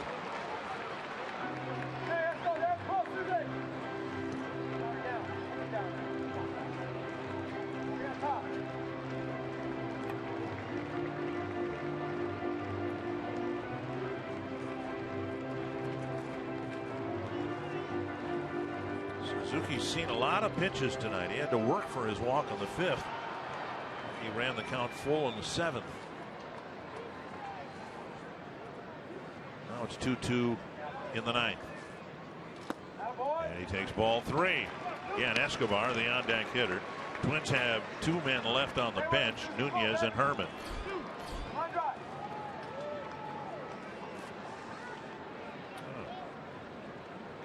Suzuki with a lot of pitches seen. Now he takes up and in. Another walk. And draws his second walk.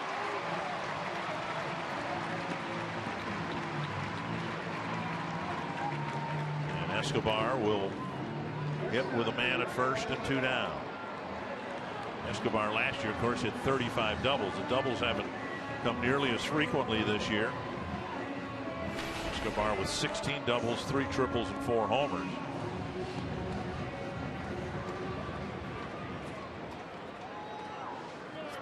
This 3-man bench really limits them here. Suzuki would be a pinch running candidate otherwise. Well, of course, the Texas Ranger outfield playing a deep outfield. We've seen Escobar from this side of the plate hit those drives toward the bullpen.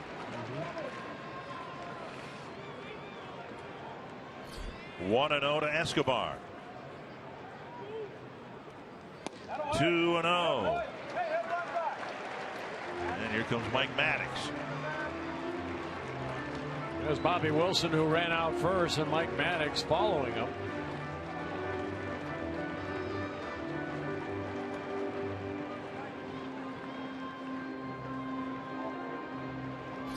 Patton retired the first 3 men he was asked to get. Some control issues. A walk to Suzuki. 2-0 to Escobar.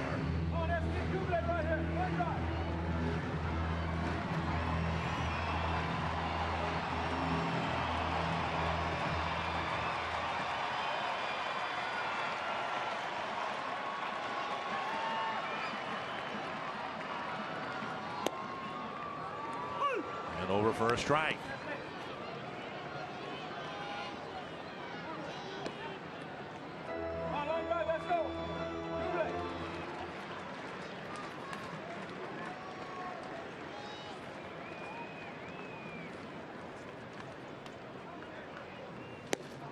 Strike 2. And the count goes to 2-2.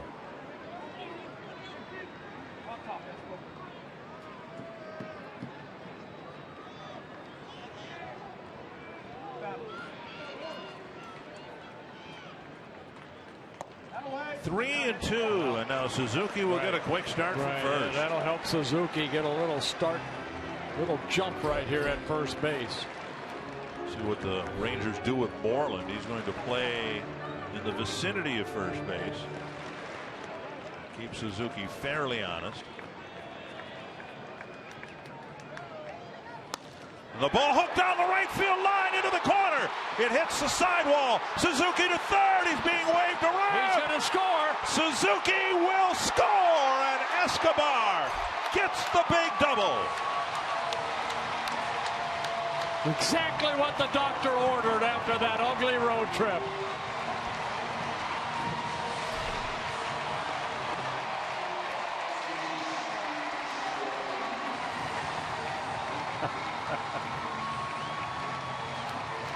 Good to see.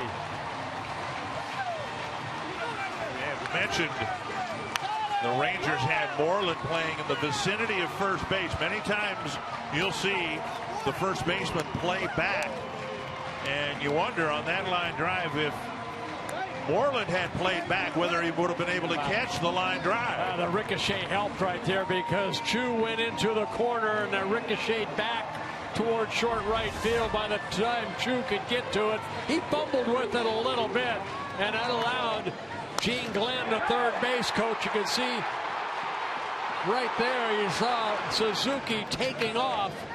The ball hitting off that short wall. He's picking up Gene Glenn right there. Gene saying, just keep on going. Score that winning run, Kurt Suzuki, and he does. 6th walk-off win for the Twins, and Escobar, who told Kevin Gorg he was going to laugh and have fun and show a little personality, and he ends up getting the game-winning hit. He let his bat do his talking. Very nice. Very important win for the Twins, who needed one exactly like this.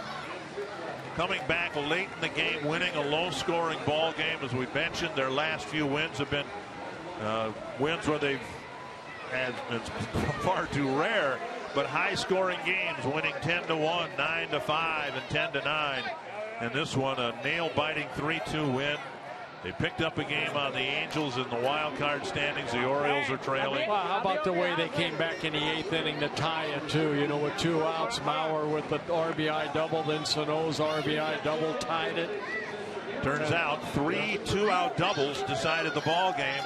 Escobar with the game winner. And a much-needed end to a really bad string of poorly pitched games. And Escobar is going to come out and have a visit with Kevin Gorg after his game-winning double. Guys. All right, the man of the hour joins us right here. Big moment, big spot. What pitch were you looking for, and how'd you execute it? Que fue un picho el cambio. Bueno, tú sabes, tenía 2 extras y quería poner la bola en juego y lo dejó ahí. Gracias a Dios pude conectar. ¿Qué pitcher tú estabas buscando? Dice. Yeah, he was looking for change. That was a change up too. So that pitch was down and he just hooked it. He was able to hit the ball, I mean, in the right spot. You guys had that team meeting. You came out of it. You said you wanted to have more fun. Get back to what you were doing when you guys were climbing the standings. How much can this game help? Nosotros hicimos un meeting hoy. ¿Cuánto tú crees que ese juego nos va a ayudar a nosotros? Bastante, verdad que Tori Hunt es una persona muy veterana y supo hacer el meeting en el momento indicado y bueno, esperamos que con este juego las cosas comiencen a salir mejor. Yeah, he said that the meeting was, the Tory made today, that was big, and I think this game is going to help a lot. I mean, for now long, he think that, I mean, we're going to have a good straight winning game for now long. Almauder all talks about the smile you have on your face and the trademark come on. Can you give us a couple of come-ons? Come on. Wait till there. Let's go. Congratulations, Eduardo Escobar. Boys, what a big spot, Anthony, to get that 2-out hit down the line. The Twins win a baseball game, and maybe this can spur them on to good things down the road. Hard to imagine a team that needed a win more desperately than this Twins club. They get it in walk-off fashion here at Target Field tonight. 3-2 the final for Minnesota. Up next, we'll show you how they did it. We'll show you how they stayed in the game long enough to rally late. We'll show you how Kyle Gibson delivered for Minnesota when they needed a start. And how about a shower for Eduardo Escobar? We'll hear from Paul Molitor and preview the rest of the series next on Twins Live.